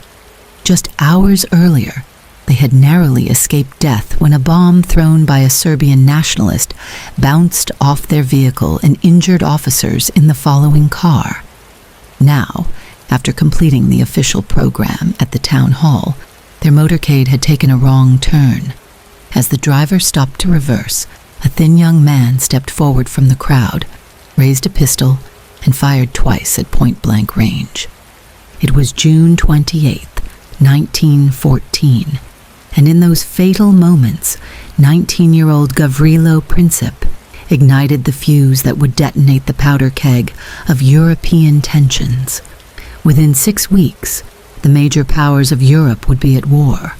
The assassination in this Balkan city would trigger a global conflict that killed millions and reshaped the world order. Yet ironically, the region where the war began, the Balkan Peninsula, has become one of World War I's most forgotten fronts, overshadowed by the brutal stalemate of the Western Front and the collapse of empires on the Eastern Front. The Balkans in 1914 represented Europe's most volatile region, a complex mosaic of peoples, religions, and newly independent states emerging from centuries of Ottoman Turkish rule. Serbia, Bulgaria, Greece, Romania, and Montenegro had gained independence or significant autonomy in the preceding decades. Albania had emerged as a sovereign state only in 1912. These young nations had expansionist ambitions, often with overlapping territorial claims, based on historical, ethnic, or strategic considerations. Competing great power interests further complicated this volatile mix. Austria-Hungary viewed the Balkans as its natural sphere of influence and felt threatened by growing Slavic nationalism, particularly from Serbia. Russia positioned itself as the protector of Orthodox Slavic peoples and sought influence in the region. The Ottoman Empire, though driven from most of Europe, still held territories in the southern Balkans. Italy had colonial ambitions in Albania and elsewhere. Germany supported its Austro-Hungarian ally while seeking economic opportunities in the Near East. 2 recent conflicts had already demonstrated the region's instability. The First Balkan War, 1912 to 1913, saw Serbia, Bulgaria, Greece, and Montenegro unite to drive the Ottoman Empire from nearly all its remaining European territories. The Second Balkan War, 1913, erupted when Bulgaria attacked its former allies over the division of these conquered lands, only to be defeated by a coalition including Romania and the Ottoman Empire. These conflicts left unresolved grievances and militarized societies primed for further violence. Serbia emerged from the Balkan Wars, significantly enlarged but dissatisfied with its inability to secure an Adriatic coastline, and still aspiring to liberate Serbs, living under Austro-Hungarian rule in Bosnia. Austrian leaders viewed Serbia's growing power and ambition with alarm, seeing it as an existential threat to their multinational empire, which included substantial Slavic populations. By 1914, Austrian military leaders had argued multiple times for preventive war against Serbia, only to be restrained by other considerations. The assassination in Sarajevo provided the pretext they had been seeking. Though Princip and his fellow conspirators acted as members of Young Bosnia, a revolutionary group, they had received weapons and training from the Black Hand, a Serbian military intelligence organization led by Colonel Dragutin Dimitrijević, known as APIS. While the Serbian government was not directly implicated in the assassination plot, enough connections existed for Austria-Hungary to hold Serbia responsible. With German backing, the infamous blank check promising support for any action, Austria-Hungary delivered an intentionally unacceptable ultimatum to Serbia on July 23, 1914. When Serbia's conciliatory but not completely acquiescent response arrived on July 25th, Austria-Hungary broke diplomatic relations and ordered partial mobilization. On July 28th, exactly 1 month after the assassination, Austria-Hungary declared war on Serbia, beginning what would become World War I, as alliance systems pulled the great powers into the conflict over the following week. The war's opening campaign occurred not in Belgium or East Prussia, but along the Drina and Sava rivers separating Serbia from Austria-Hungary. The Austro-Hungarian High Command, led by General Oskar Potiorek, launched offensives in August and September 1914, expecting quick victory over the smaller Serbian army. Instead, they encountered fierce resistance from Serbian forces under the veteran commander Radomir Putnik, who had led Serbia to victory in the Balkan Wars. In the Battle of Ser, August 16th to 19th, 1914, the first Allied victory of the war, Serbian troops repulsed the initial Austro-Hungarian invasion. A second offensive in September met a similar fate. In December 1914, after initial gains, a third Austro-Hungarian attack culminated in the Battle of Kolubara, where the Serbs executed a brilliant counterattack that drove the invaders from Serbian territory.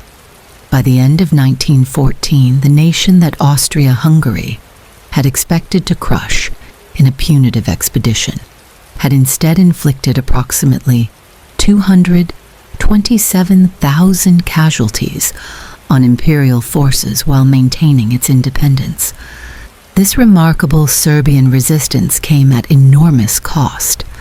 Besides military casualties of around 170,000, Serbia suffered a devastating typhus epidemic during the winter of 1914 to 1915 that killed an estimated 150,000 civilians. With a pre-war population of just 4.5 million, Serbia had already lost nearly 10% of its people in the war's first months.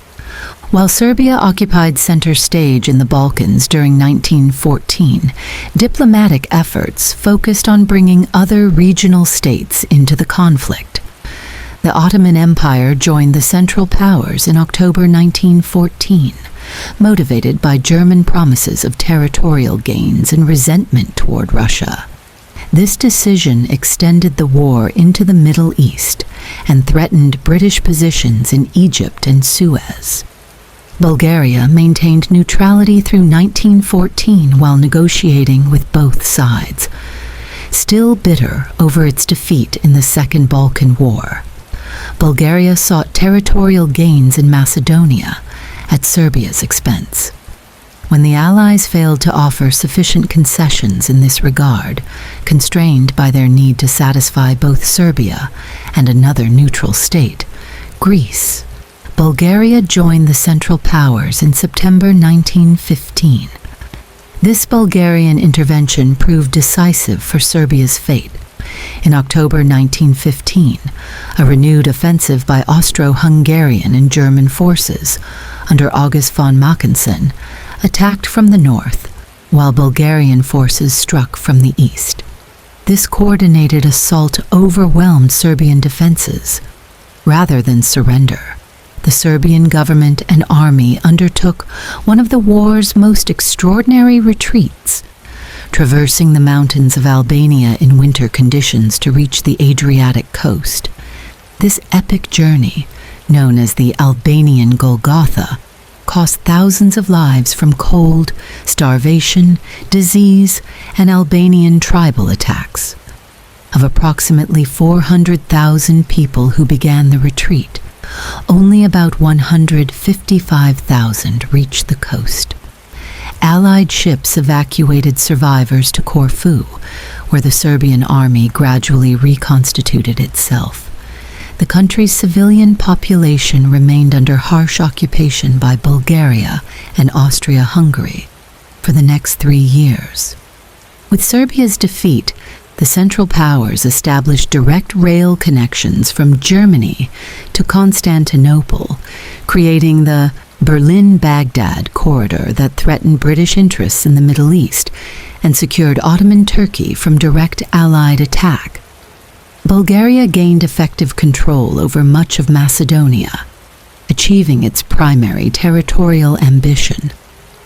The Allies responded to these setbacks by establishing a new front at Salonika, modern Thessaloniki, in neutral Greece.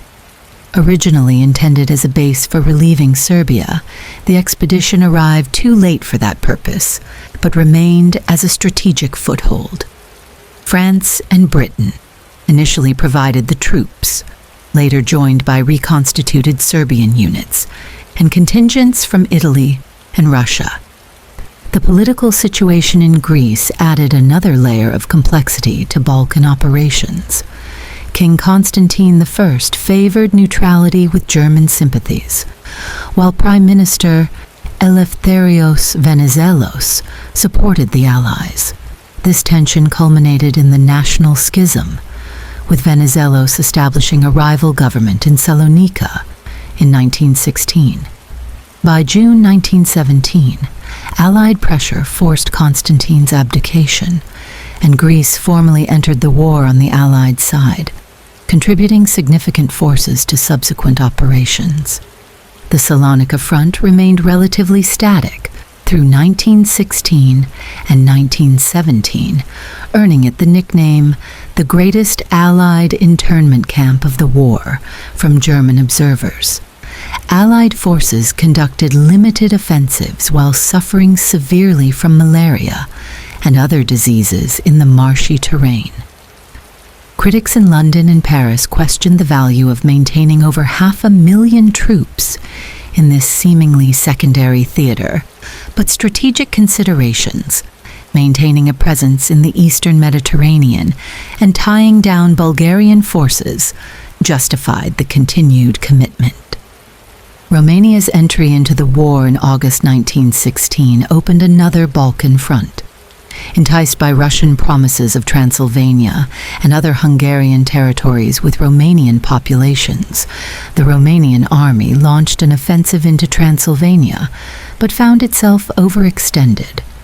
A Central Powers counteroffensive led by German, Austro-Hungarian, Bulgarian, and Ottoman forces quickly defeated the Romanian military, occupied the capital Bucharest, and seized the country's valuable oil fields and agricultural resources. By early 1917, Romania had lost 2/3 of its territory. Italy, which entered the war on the Allied side in May 1915, focused its efforts primarily on the Austrian border in the Alps, but also developed interests in the Balkans. Italian forces occupied southern Albania. and contributed troops to the Salonika front. Italy's ambitions for post-war territorial gains in Dalmatia, Istria, and elsewhere would later complicate peace settlements. The Russian Revolution in 1917 significantly impacted Balkan operations.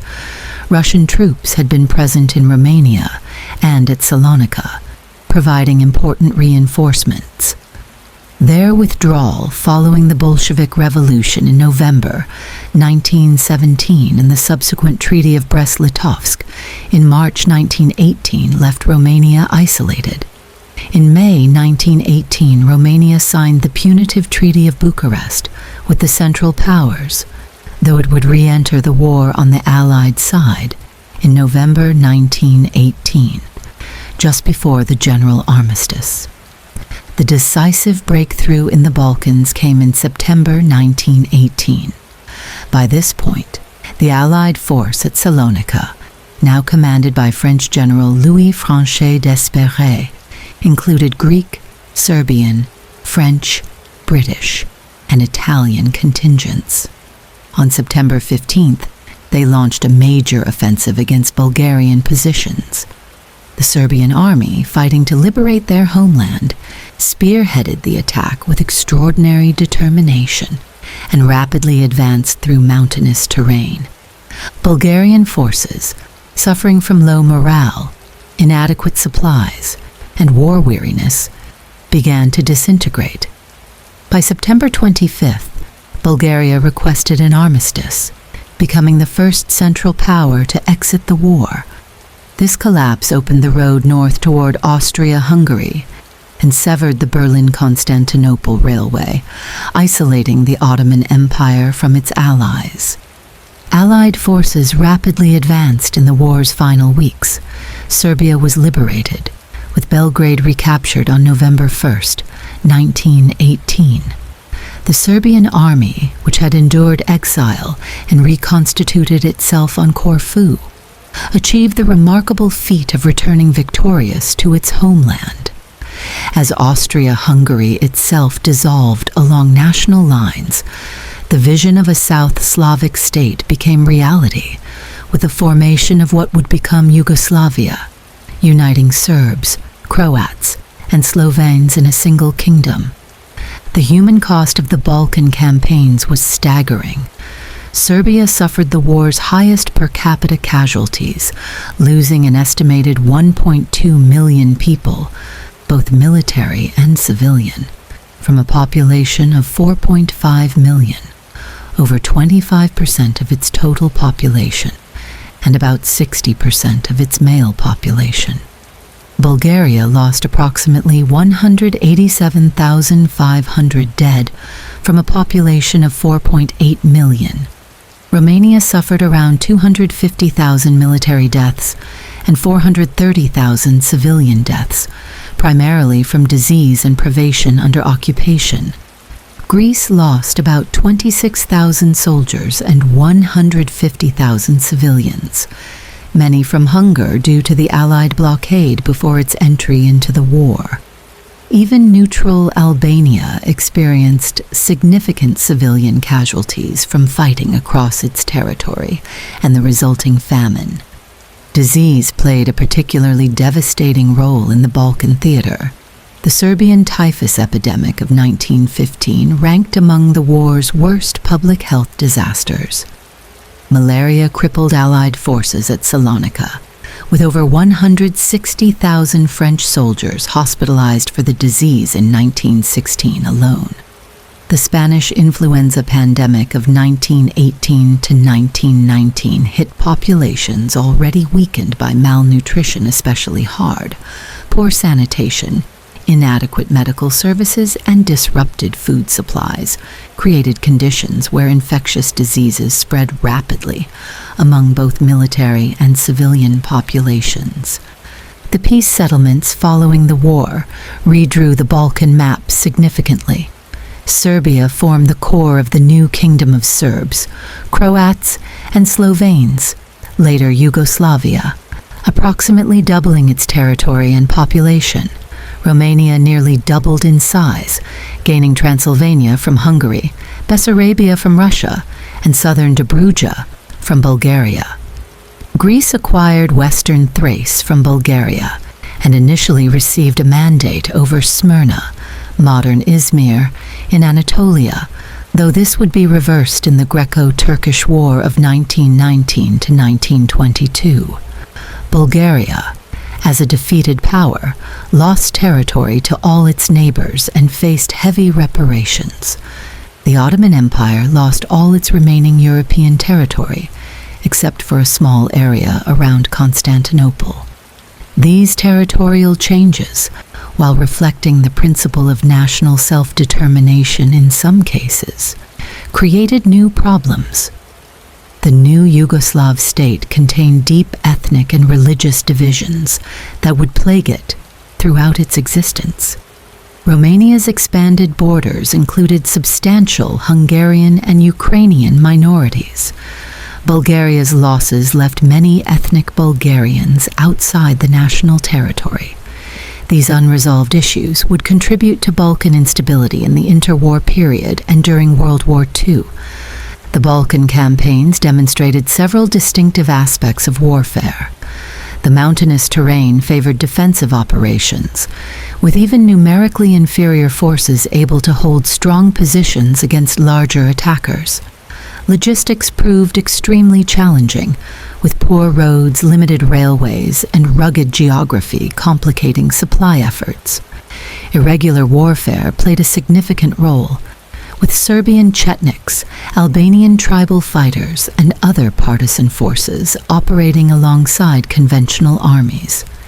The multinational character of the Salonika army, with French, British, Serbian, Greek, Italian, and Russian contingents, created command challenges, but also demonstrated effective coalition warfare. Why have these campaigns remained relatively obscured in the broader history of World War I? Several factors contributed to this historical neglect.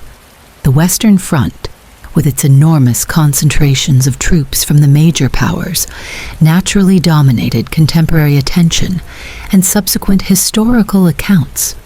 The complex ethnic, political, and military dynamics of the Balkans proved difficult for Western observers to fully comprehend and explain. The region's relative underdevelopment meant fewer war correspondents, photographers, and official historians documented its battles compared to other fronts.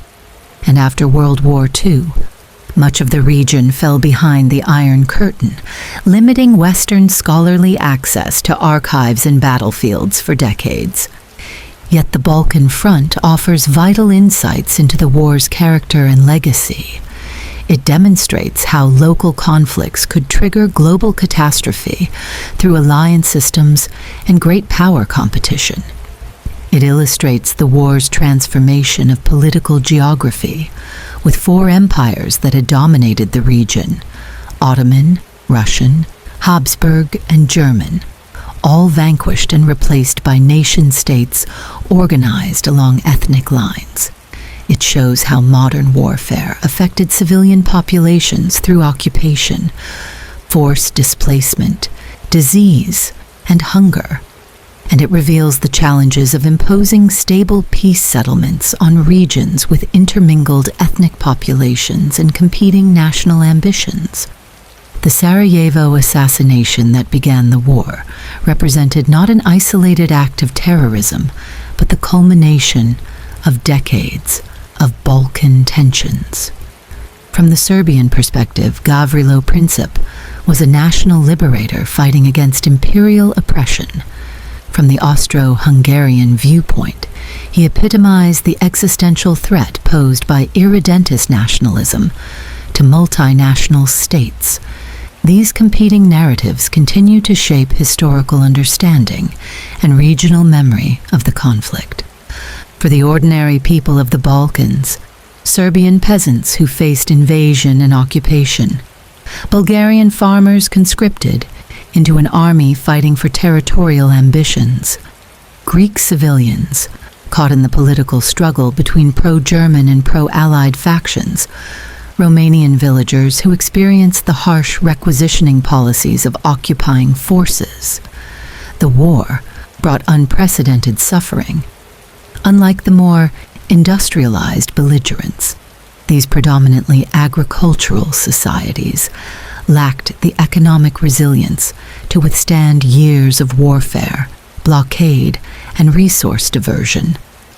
The Balkan experience of World War I demonstrates that conflicts often return to their origins.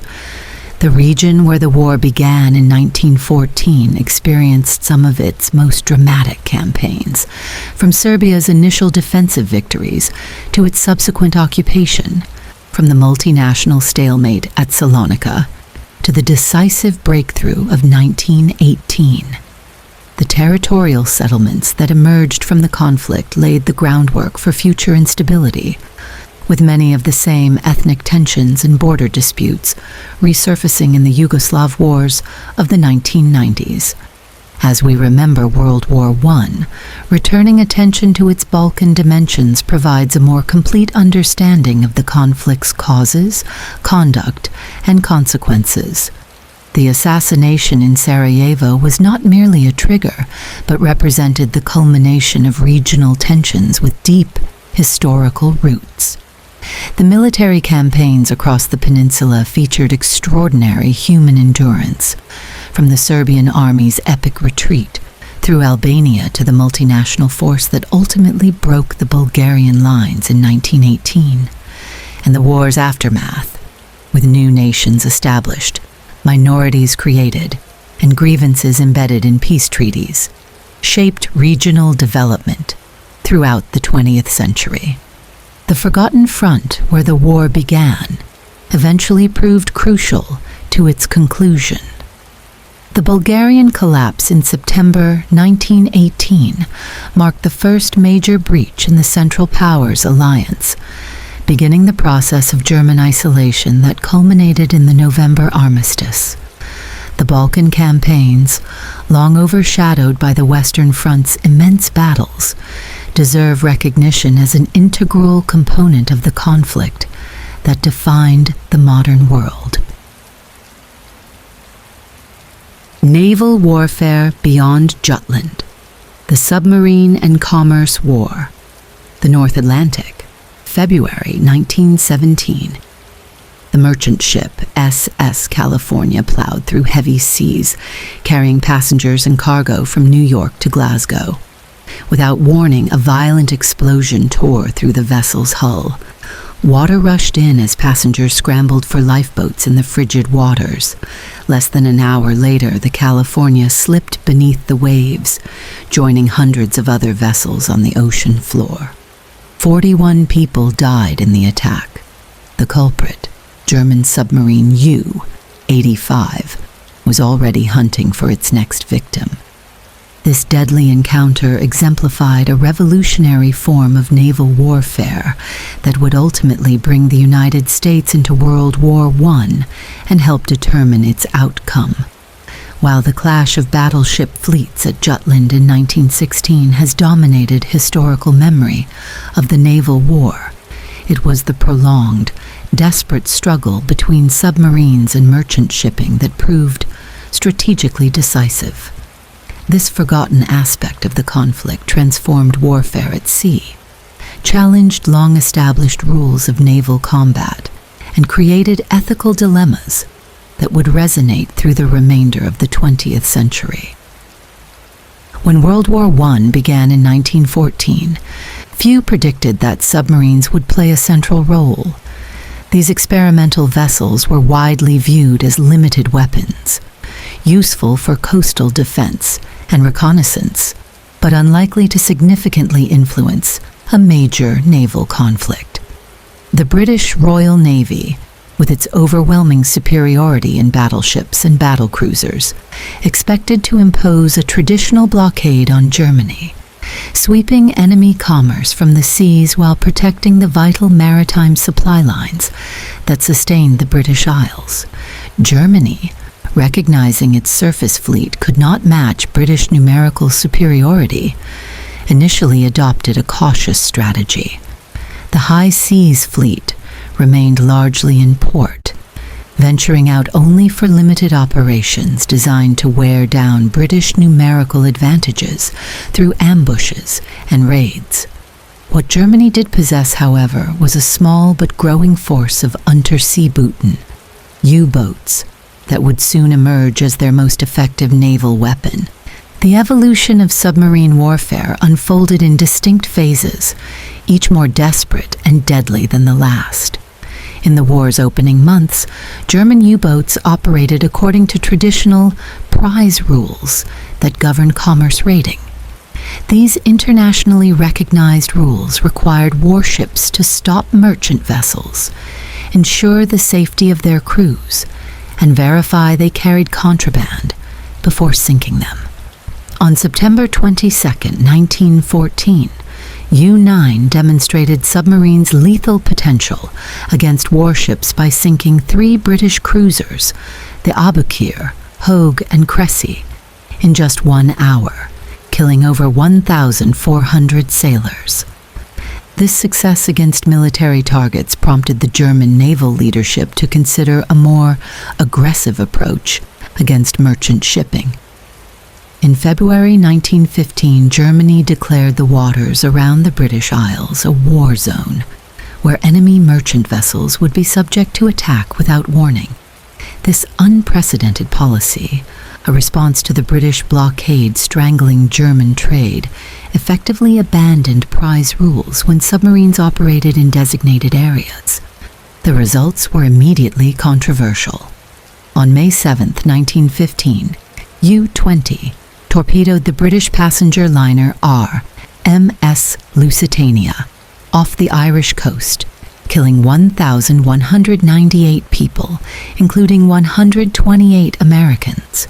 The sinking provoked international outrage, particularly in the United States, where President Woodrow Wilson sent a series of increasingly stern diplomatic protests. Facing possible American entry into the war, Germany temporarily restricted submarine warfare against passenger vessels. This cycle, intensification followed by restriction after particularly controversial sinkings, repeated several times.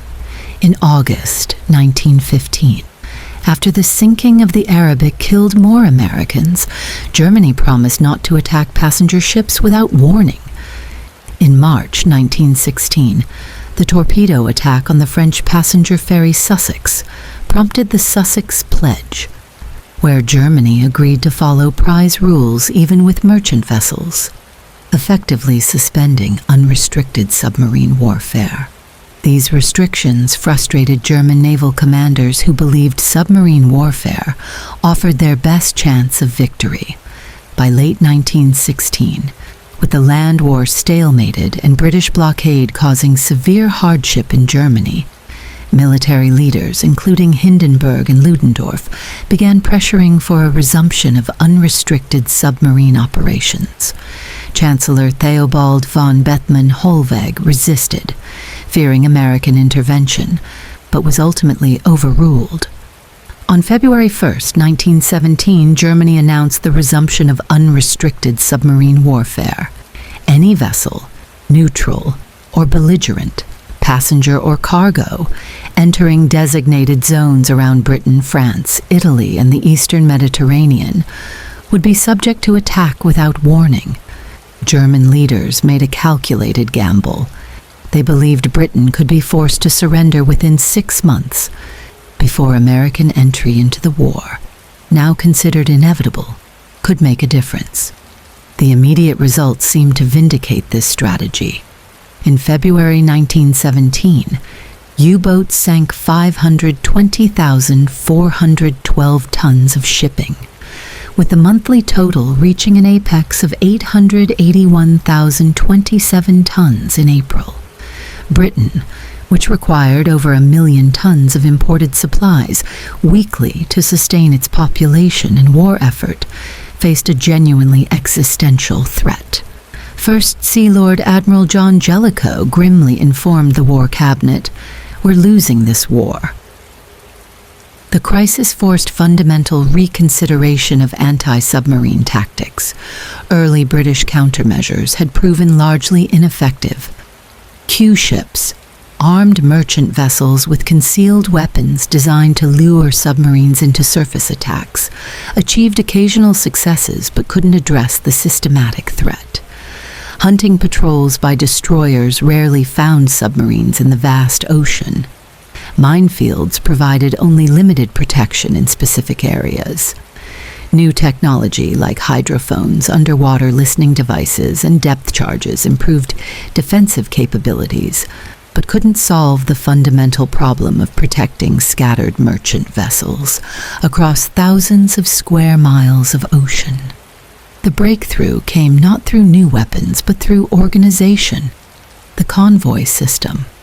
Rather than having merchant ships sail independently, they would travel in large groups protected by escort vessels. Naval authorities had initially resisted this approach, believing it would create rich targets for submarines and cause port congestion. Merchant captains opposed restrictions on their movement and the delays involved in assembling convoys. However, simple mathematics favored the convoy approach.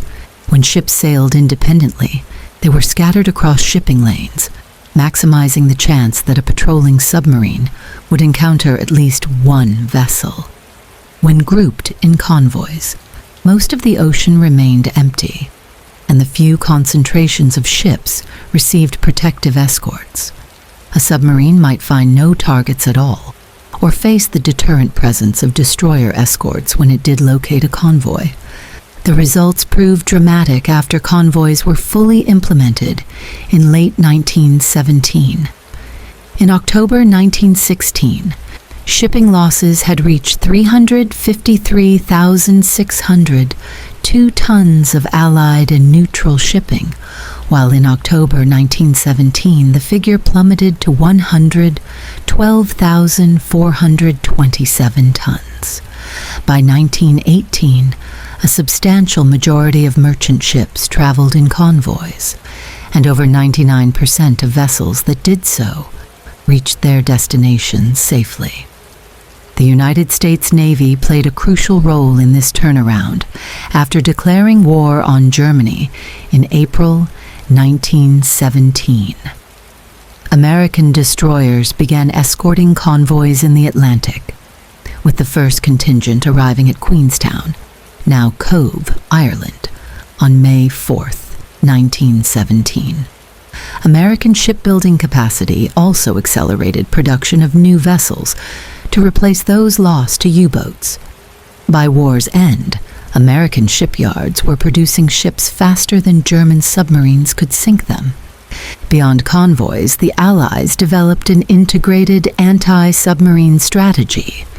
Aircraft began patrolling coastal waters, forcing submarines to submerge and limiting their mobility. By 1918, the newly invented depth charge provided escorts with a more effective weapon against submerged U-boats. Mine barriers, particularly the ambitious North Sea Mine Barrage stretching 230 miles from Scotland to Norway, restricted submarine movement. Intelligence efforts, including the British cryptographic work at Room 40, provided valuable information about German submarine movements. The German submarine force fought with remarkable determination against increasingly difficult odds. U-boat crews endured extraordinary hardships in vessels that were primitive by later standards. Early submarines had limited underwater endurance, relying on battery power that lasted only a few hours at slow speed when submerged. Living conditions were appalling, damp, cramped, and foul-smelling, with limited fresh food and water. Carbon dioxide buildup, chlorine gas from damaged batteries, and the constant threat of equipment failure made every patrol physically taxing and psychologically stressful. Despite these challenges, German submariners achieved impressive results. From 1914 to 1918, U-boats sank over 5,700 merchant ships, totaling more than 11 million tons, along with dozens of warships, including battleships and cruisers. They accomplished this with a force that never exceeded about 125 operational submarines, most of them small vessels carrying only 12 to 16 torpedoes. The human cost was proportionately high for submarine crews. Of the approximately 375 U-boats commissioned during the war, 202 were lost. More than 5,000 German submariners died, a casualty rate approaching 70%. This reflected both the inherent dangers of early submarine operations and the increasingly effective Allied countermeasures. By 1918, life expectancy for a U-boat crewman on operations had fallen to just a few weeks. For merchant mariners targeted by submarine attacks, the war created unprecedented dangers. More than 17,000 British merchant sailors lost their lives, along with thousands more from other nations. These civilian seamen faced combat conditions previously experienced only by naval personnel, without equivalent training, equipment, or compensation. Their sacrifices, often overlooked in military histories, were essential to Allied victory. The submarine campaign's strategic impact extended far beyond direct losses. The threat forced the Royal Navy to divert hundreds of vessels to anti-submarine operations that might otherwise have reinforced the Grand Fleet. It compelled changes in shipping routes, port usage, and cargo priorities that reduced overall maritime efficiency. Insurance rates skyrocketed, affecting prices of imported goods. Food shortages in Britain necessitated rationing from early 1918, undermining civilian morale. Most significantly, unrestricted submarine warfare brought the United States into the conflict, a development that ultimately proved fatal to German hopes. President Wilson, who had maintained American neutrality despite provocations including the Lusitania sinking, found unrestricted submarine warfare impossible to tolerate. In his April 2, 1917 war message to Congress, Wilson emphasized the submarine campaign's threat to the freedom of the seas and international law. The present German submarine warfare against commerce is a warfare against mankind. Beyond its immediate military significance, submarine warfare transformed naval combat in ways that would resonate through subsequent conflicts. It effectively ended the distinction between combatants and non-combatants at sea, erasing boundaries that had governed maritime warfare for centuries. The German decision to target merchant shipping without warning, though driven by military necessity, established precedents that both Axis and Allied powers would follow in World War II, when submarine warfare against commerce became standard practice for all major naval powers. The campaign also accelerated technological development across multiple domains. Submarine design advanced rapidly, with improvements in hull strength, propulsion, underwater endurance, and weaponry. Anti-submarine capabilities similarly evolved, from primitive early depth charges to sophisticated hydrophone arrays. Aviation found one of its first clear military applications in maritime patrol. Radio communication became essential for coordinating both submarine operations and convoy defense. Psychologically, the submarine emerged as a uniquely terrifying weapon that would feature prominently in public imagination. Unlike traditional naval combat, where enemies faced each other directly, submarine attacks came without warning from an unseen adversary. The helplessness experienced by merchant crews, suddenly finding their vessels sinking miles from shore in cold waters, created a special dread. Popular culture would repeatedly return to submarines as symbols of stealth, danger, and technological menace throughout the 20th century. The ethical dimensions of submarine warfare generated debates that continue into the present day. Germany's resort to unrestricted tactics emerged from a genuine strategic dilemma. Facing a British blockade that caused severe civilian hardship, potentially violating international law itself, how could the weaker German Navy respond effectively? Yet the deliberate targeting of merchant vessels carrying civilians violated long-standing principles of naval combat. Similar questions would resurface in World War II, when both Axis and Allied nations employed unrestricted submarine warfare from the conflict's earliest stages. After the war, attempts to regulate submarine warfare reflected these concerns. The 1930 London Naval Treaty required submarines to follow prize rules when attacking merchant vessels, essentially prohibiting the tactics Germany had employed. Yet when World War II erupted, these restrictions quickly collapsed, with German U-boats resuming unrestricted operations from the first days, and Allied submarines eventually adopting similar approaches. The submarine campaign's legacy also lives on in maritime archaeology. The wrecks of vessels sunk during the campaign, both merchant ships and submarines, lie scattered across the Atlantic sea floor.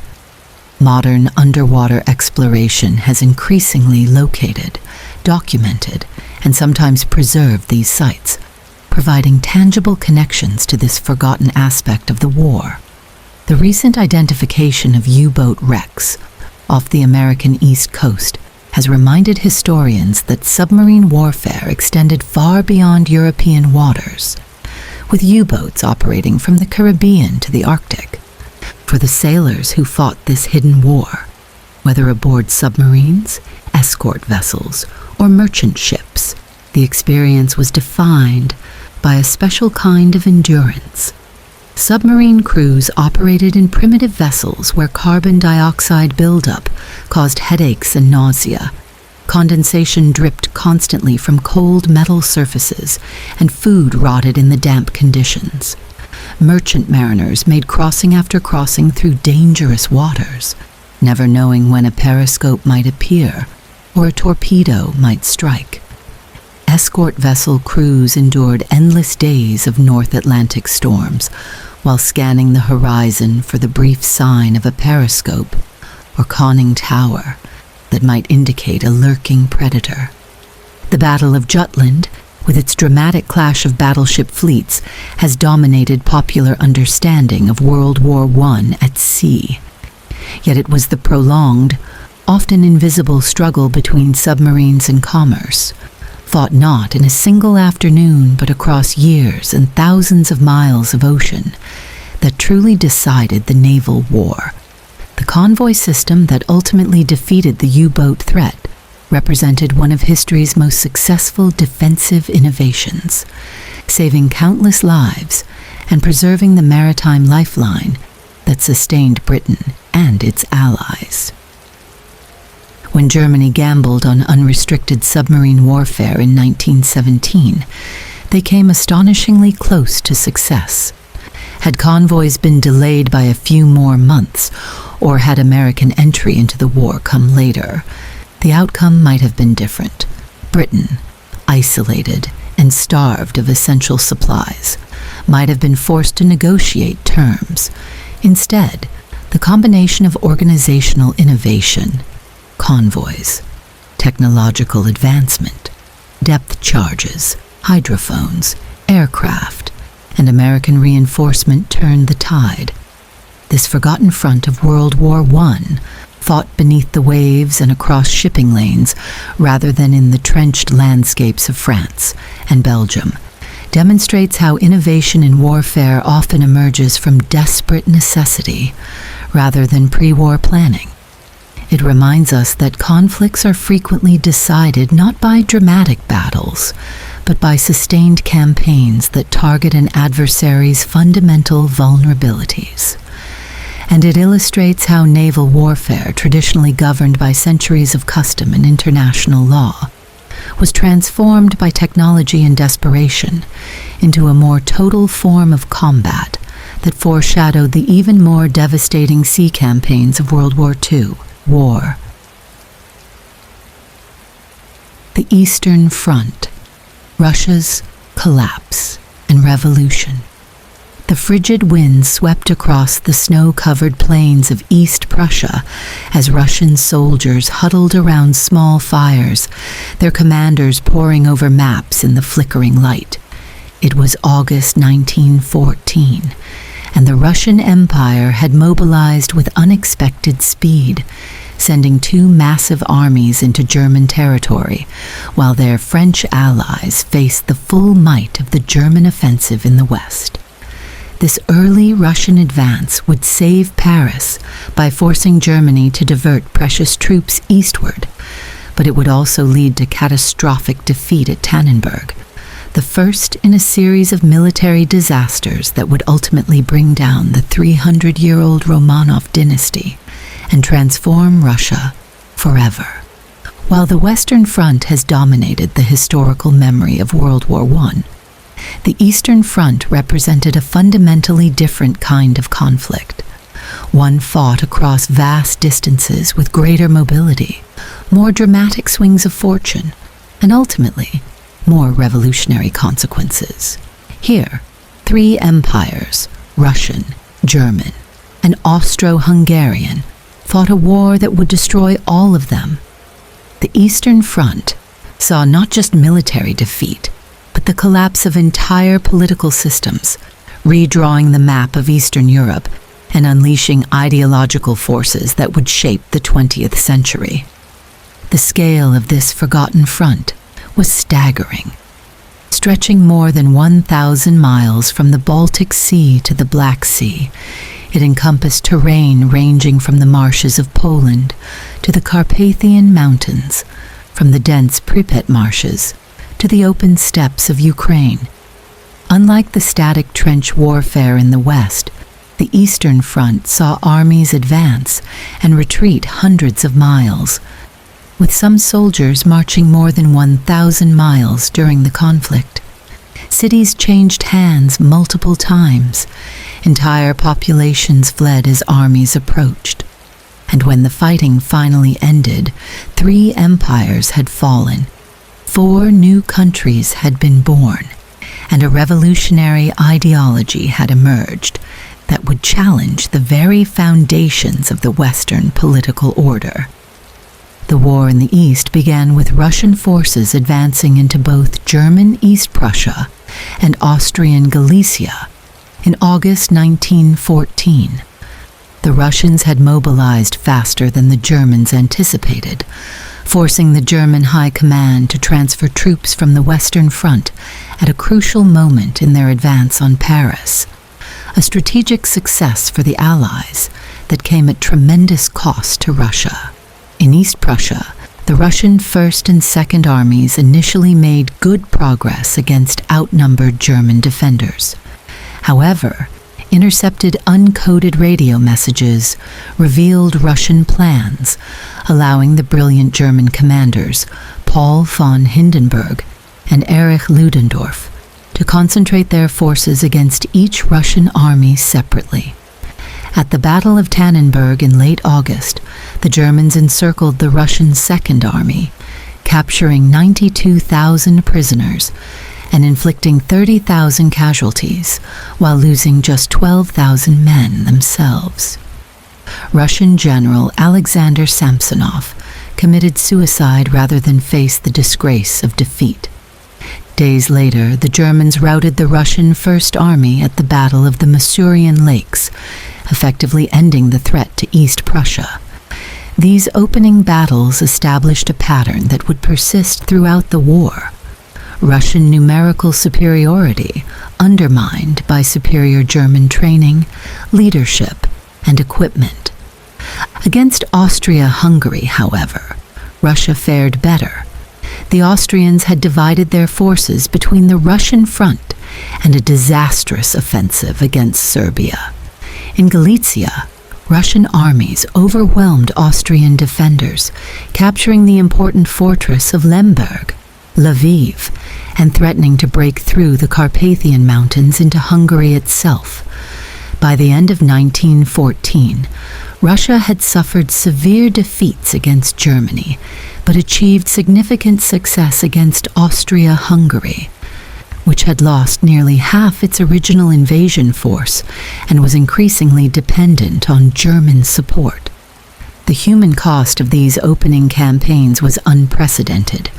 Russia suffered nearly 1 million casualties in 1914 alone. Austria-Hungary lost approximately 950,000 men. And the fighting had only just begun. The military challenges facing Imperial Russia were immense. The country had the largest army in the world, with 5.9 million men mobilized by 1916. But severe shortages of rifles, artillery, and ammunition hampered operations. Many soldiers arrived at the front unarmed, instructed to pick up weapons from fallen comrades. Russian industry, still in the early stages of industrialization, struggled to meet wartime demands. By 1915, artillery units were restricted to firing a few shells per day due to shortages. Leadership problems compounded these material deficiencies. The Russian officer corps contained both dedicated professionals and incompetent aristocrats who had obtained their positions through connections rather than merit. Communication and coordination between units was often poor, and tactical doctrine had not kept pace with technological developments. Tsar Nicholas II, who took personal command of the armies in September 1915, despite lacking military experience, made himself directly responsible for subsequent failures. The year 1915 brought disasters on an even larger scale. A combined German-Austrian offensive in Galicia in May broke through Russian lines, beginning what Germans called the Great Retreat. By September, Russia had been forced out of Poland, Lithuania, and much of Belarus, losing 325 miles of territory.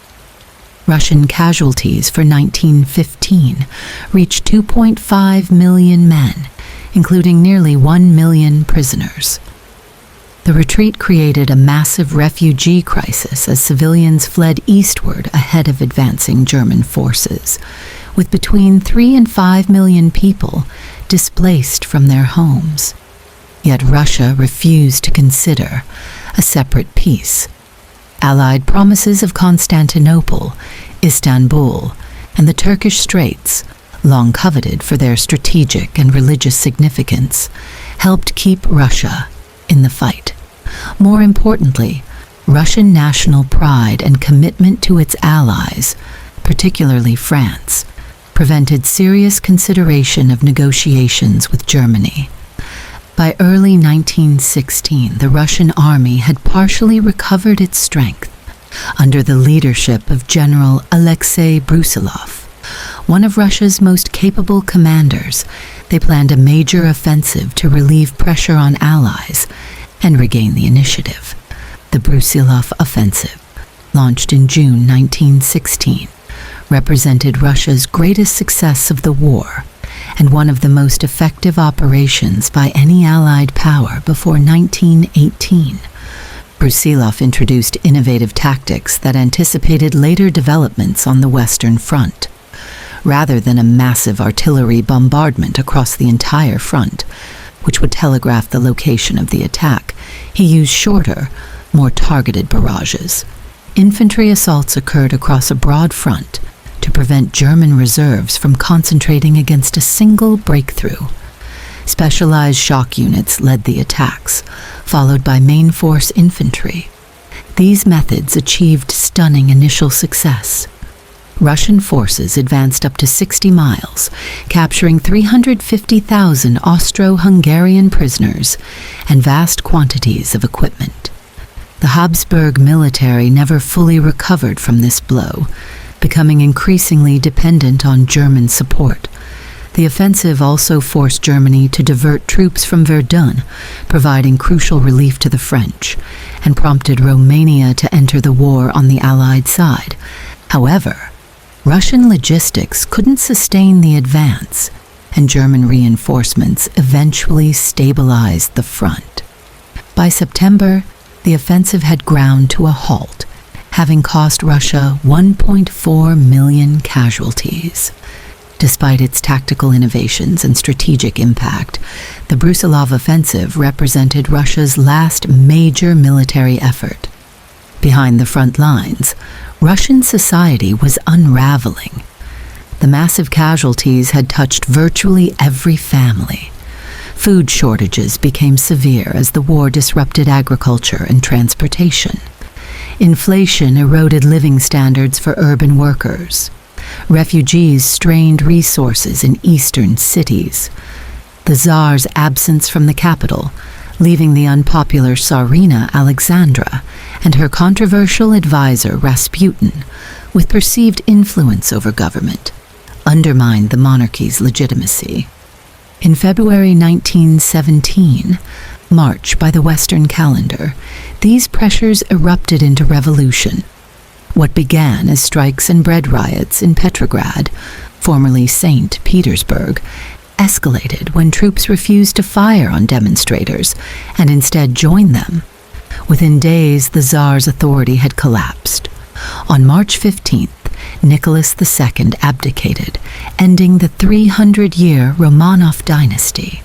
A provisional government formed, composed primarily of moderate liberals and conservatives, from the Duma, parliament.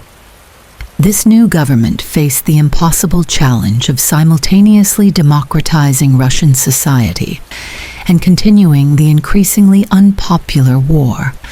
Its authority was immediately challenged by the Petrograd Soviet Council of Workers' and Soldiers' Deputies, creating a situation of dual power. The Soviets' order number 1 inch gave soldiers the right to elect committees and placed military units under Soviet control when not in combat, effectively undermining traditional military discipline. Nevertheless, the provisional government, led by Alexander Kerensky after July, attempted one final offensive.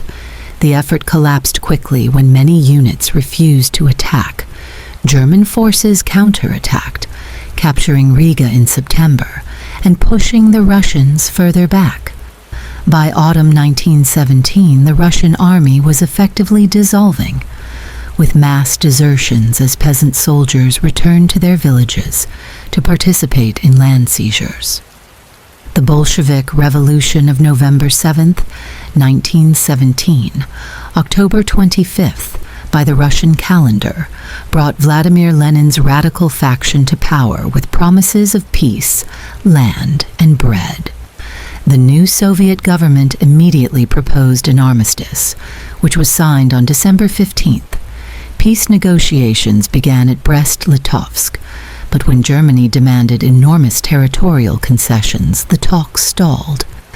In February 1918, Germany launched Operation Faustschlag, Fist Strike, against the collapsing Russian forces. Meeting minimal resistance, German troops advanced up to 150 miles in just 2 weeks. This offensive forced the Soviets to accept Germany's harsh terms, and on March 3, 1918, they signed the Treaty of Brest-Litovsk. The treaty's provisions were devastating.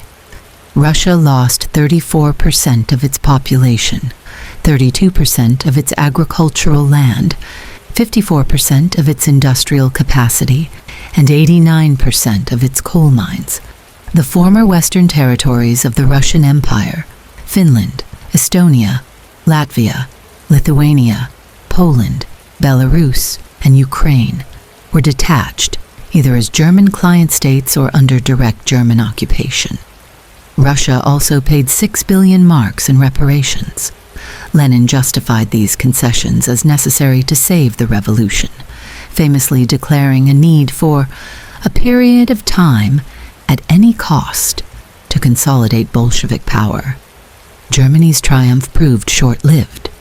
The resources and manpower transferred from the Eastern Front were insufficient to achieve victory in the West before American entry into the war tipped the balance against the Central Powers. By November 1918, Germany itself had collapsed, rendering the Brest-Litovsk Treaty void.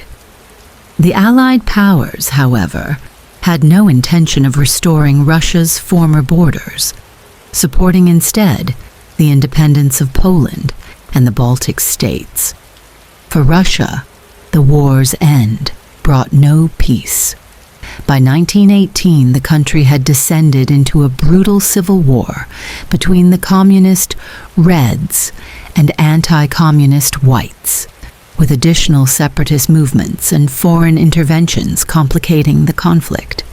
This multifaceted struggle would continue until 1922, claiming more Russian lives than World War I itself, and leaving the country economically devastated. The human cost of the Eastern Front defies comprehension. Russia suffered approximately 1.8 million military deaths, 2.8 million wounded, and 2.4 million prisoners. Germany lost about 1.4 million men on all fronts, with a significant proportion dying in the east. Austria-Hungary suffered 1.1 million dead and 3.6 million wounded or captured, many on the Russian front. Civilian deaths from combat, disease, and famine reached into the millions. Beyond these direct casualties, the Eastern Front triggered population movements of historic proportions. The Russian army forcibly evacuated Jews and ethnic Germans from border regions, suspecting them of disloyalty.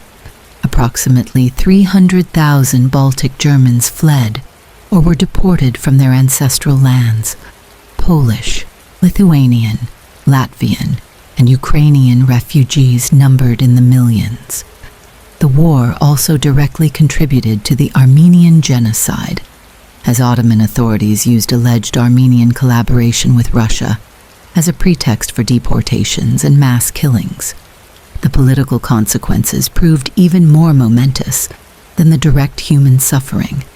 4 empires that had dominated Eastern Europe for centuries, Russian, German, Austrian, and Ottoman, collapsed.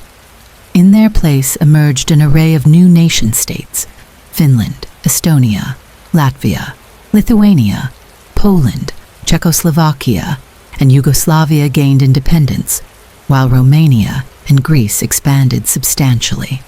The multinational empires that had governed the region's diverse ethnic groups, however imperfectly, were replaced by nation-states whose boundaries rarely aligned perfectly with ethnic settlements, creating new tensions that would contribute to future conflicts. Most significantly, the Russian Revolution established the world's first communist state, creating an ideological challenge to Western liberal capitalism that would define much of the 20th century. Lenin's Bolsheviks offered a radical alternative vision of political and economic organization that inspired revolutionary movements worldwide. The Soviet Union, formally established in 1922, would emerge from civil war and economic collapse to become a global superpower, extending communist rule across Eastern Europe after World War II, and supporting revolutionary movements worldwide. The Treaty of Brest-Litovsk also established a precedent for the harsh peace terms that would be imposed on Germany at Versailles, contributing to German resentment and instability during the interwar period. The power vacuum created by Russia's collapse allowed Germany to briefly dominate Eastern Europe in 1918, providing a glimpse of the Mitteleuropa, Middle Europe, that German expansionists desired and would pursue again under Nazi leadership. Militarily, the Eastern Front offered lessons that were often overlooked by Western powers. The more mobile warfare seen in the East, with its emphasis on maneuver and encirclement, provided a template for the blitzkrieg tactics of World War II. The Brusilov offensive demonstrated effective approaches to breaking defensive lines that would be rediscovered on the Western Front only in the war's final months. The challenges of fighting in winter conditions, particularly during the Carpathian campaigns of 1914 to 15, foreshadowed difficulties that both German and Soviet forces would face in World War II. For ordinary people across Eastern Europe, the war's legacy was complex and enduring. New national identities were forged in the crucible of conflict. Land reform, following the Russian example, transformed social structures across the region as noble estates were divided. Ethnic minorities found themselves in new political circumstances, sometimes as newly dominant groups, sometimes as vulnerable populations in nation-states built around different ethnic identities. The collapse of imperial authority also unleashed terrible violence outside formal military operations. Pogroms against Jews erupted in Ukraine and Poland. Revolutionary and counter-revolutionary terror claimed countless victims. The Spanish influenza pandemic found especially vulnerable populations among war-weakened communities.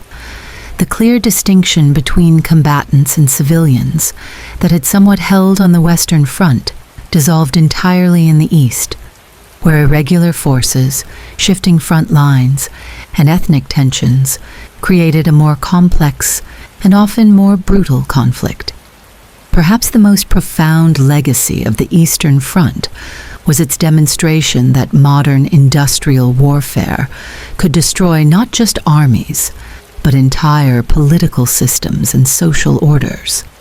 The Russian Empire, which had withstood Napoleon's invasion and centuries of external threats, collapsed not from a single decisive defeat, but from the cumulative strain of modern war on a partially industrialized society. This pattern would repeat across Eastern Europe in World War II, as military outcomes again translated directly into revolutionary political change.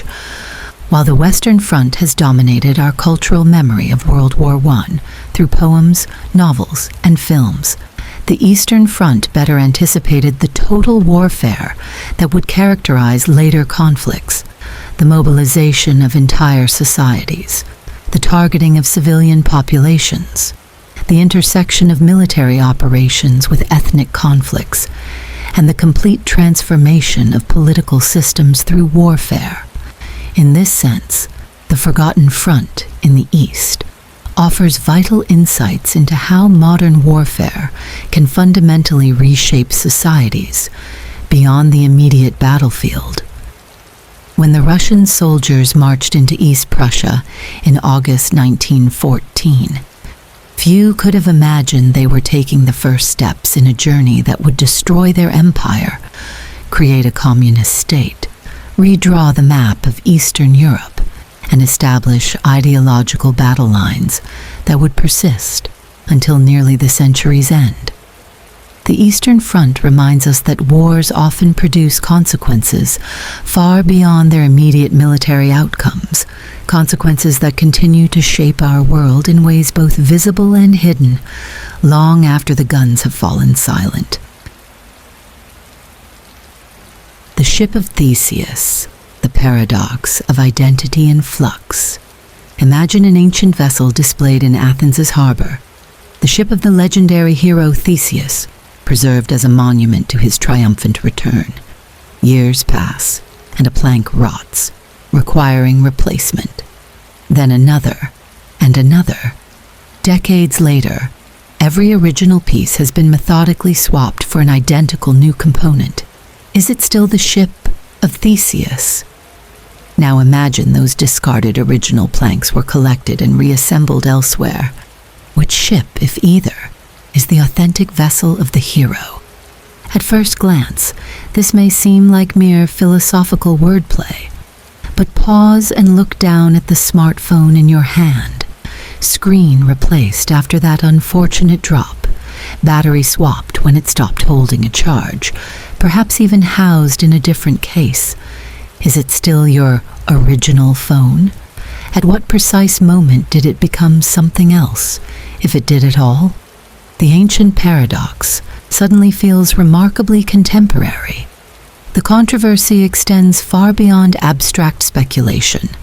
Right now, legal battles rage over whether you truly own your devices, if manufacturers can remotely alter their functionality. When Apple disables features on independently repaired phones, are they protecting their product or stealing yours? When Tesla remotely removes features from a used car after sale, what exactly did the new owner purchase? The ship of Theseus now sails through courtrooms and corporate boardrooms. The paradox becomes even more personal when we consider our own bodies. Every cell in your physical form has been replaced since you were a child. The atoms that constituted your 5-year-old self have long since dispersed, replaced by matter from countless meals. Physically speaking, you are an entirely different collection of particles than the child in your earliest memories. Yet somehow, you remain you. By what mysterious thread is your identity maintained? Some philosophers argue for the primacy of pattern over substance. What makes the ship Theseus's ship isn't the specific wooden planks, but the design, function, and historical continuity. Similarly, what makes you you isn't the specific atoms, but the pattern they form, your memories, personality, and ongoing narrative. Yet this raises troubling questions about what happens when patterns are copied, as in the possibility of mind uploading or teleportation technologies that reconstruct you, atom by atom. Others suggest identity requires an essential core that remains unchanged, perhaps a soul, or in more secular terms, some fundamental substrate of consciousness. But neuroscience increasingly challenges the notion of any unchanging center to our being. Our personalities, preferences, and even core values shift gradually throughout life. The person who began reading this paragraph is already slightly different from the one finishing it, altered by the very ideas being considered. The ship of Theseus paradox haunts medicine and bioethics. If Alzheimer's disease gradually erases a person's memories while their body remains, at what point, if any, are they no longer themselves? If artificial components increasingly replace human organs, where's the threshold between enhanced human and something else entirely? When does restoration become transformation? Consider the controversial case of brain organoids, lab-grown clusters of human brain cells that can form neural connections. As these structures become more complex, might they someday exhibit some form of consciousness? If a brain organoid contained cells from your neural tissue, would it, in some unsettling way, be part of you? The boundaries of identity grow increasingly blurred. The paradox extends into the digital realm as well. Your social media profile consists entirely of replaceable data packets, constantly being deleted and recreated as you interact with the platform. Yet somehow, your digital presence maintains a cohesive identity. When an AI eventually mimics your online behavior perfectly, would that digital entity be, in some sense, you? Would it deserve the same rights or respect as your biological self? Legal systems struggle with these questions already. Copyright law attempts to define the essential identity of creative works that can be reformatted, sampled, or transformed. Corporate identity persists despite complete turnover of employees, leadership, and sometimes even purpose. Nations maintain continuous identity despite territorial, population, and governmental changes. All are ships of Theseus sailing through time, replacing every component while somehow remaining themselves. Perhaps most profound is how this paradox challenges our understanding of existence itself. We crave permanence in an impermanent universe. We seek solid ground in a reality where everything, from subatomic particles to galactic superclusters, exists in constant flux. The ship of Theseus doesn't just question the nature of identity, it questions whether anything truly persistent exists at all in a world of perpetual change. The next time you upgrade your phone, replace a part of your car, or even look in the mirror at your ever-changing face, remember, you are witnessing the paradox of Theseus in action, and the person contemplating this paradox is simultaneously the same as and different from the one who began reading moments ago.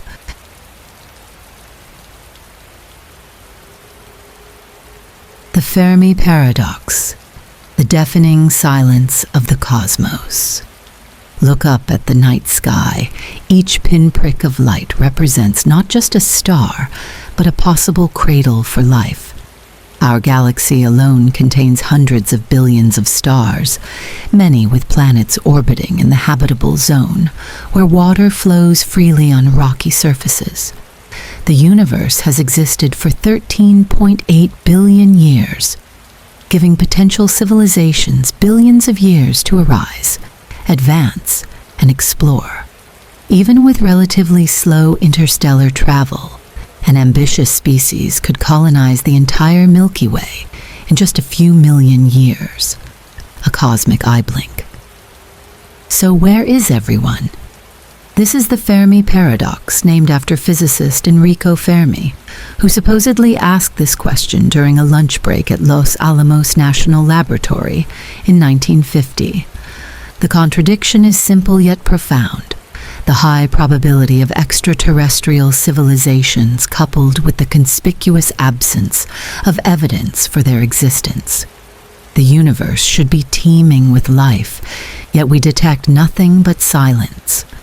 The controversy surrounding this paradox has divided scientists into competing camps, each offering explanations that range from optimistic to downright terrifying. Some suggest we're simply looking in the wrong places or with the wrong tools. Our search for radio signals assumes aliens would use technology similar to ours, a potentially provincial assumption. Perhaps advanced civilizations communicate through quantum entanglement, neutrinos, or methods we haven't yet discovered.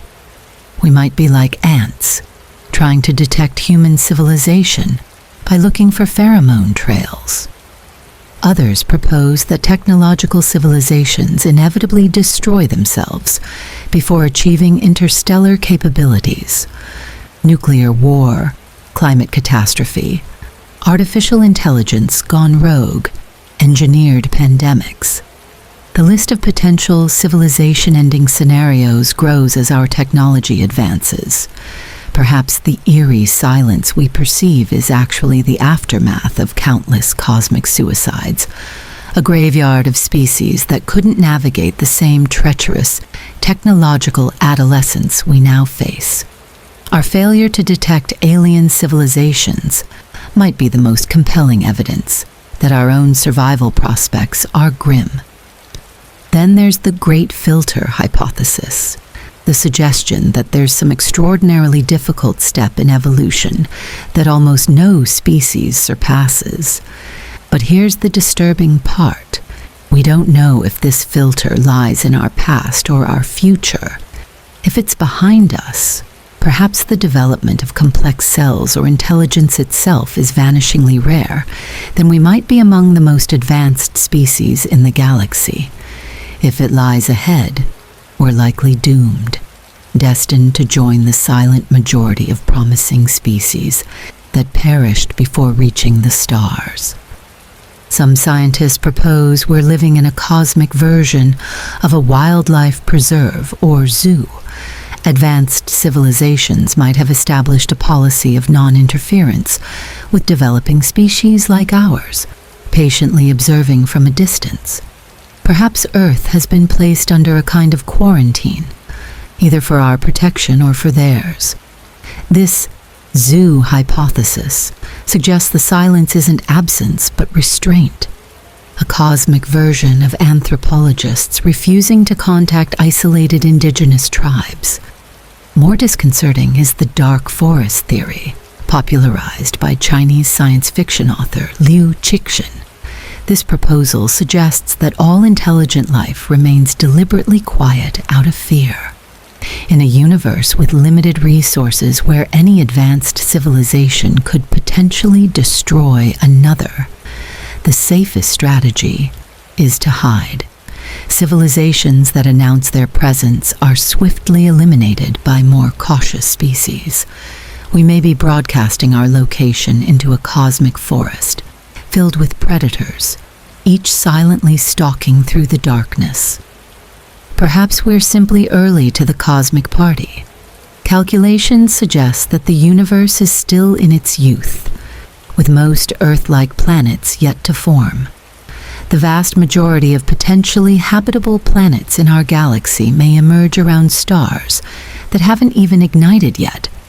If life typically takes billions of years to evolve intelligence and technology, we might be among the first species capable of asking where everyone else is.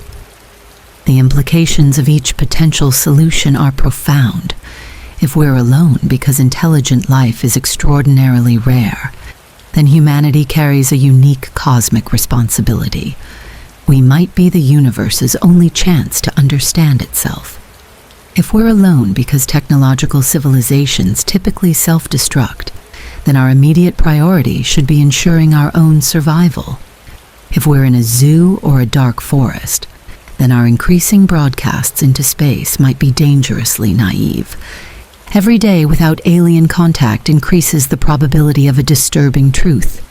Technological civilization might be fundamentally unsustainable. Are we listening to silence because we're witnessing the aftermath of countless cosmic suicides? The Fermi paradox transforms from an abstract scientific puzzle into an urgent warning about our own trajectory. Some SETI search for extraterrestrial intelligence. Scientists have suggested we're simply impatient. We've only been seriously looking for signals for a few decades. A cosmic millisecond. Interstellar distances are so vast that even if the galaxy were full of chattering civilizations, we might need centuries of observation before detecting them. Perhaps the silence is an illusion born of our limited perspective. The paradox becomes even more perplexing when we consider the possibility of post-biological intelligence. Advanced civilizations might transcend their biological origins, uploading their consciousness into computational substrates or engineering entirely synthetic successors. Such entities might have little interest in physical exploration, instead turning inward to explore virtual realities of their own creation. The stars might be silent because the most advanced minds have retreated into simulated universes of unimaginable complexity and bliss. As our own artificial intelligence advances, the Fermi paradox takes on new urgency. Are we following the same path as countless species before us? Will we create our successors, entities that see no value in biological life or physical exploration? Or will we become the first to break the pattern, the exception that disproves the rule of cosmic silence? The most unsettling aspect of the Fermi paradox isn't just that we're alone. It's that we don't know why. Each explanation carries profound implications for our future, our cosmic significance, and the lifespan of technological civilization itself. The silence of the stars isn't just a scientific mystery, it's potentially an epitaph waiting to be written. If we detected an alien signal tomorrow, should we respond, or would announcing our presence be the last mistake humanity ever makes? The Fermi paradox forces us to confront not just the possibility of alien life, but the nature of our own cosmic adolescence, and whether any species survives it.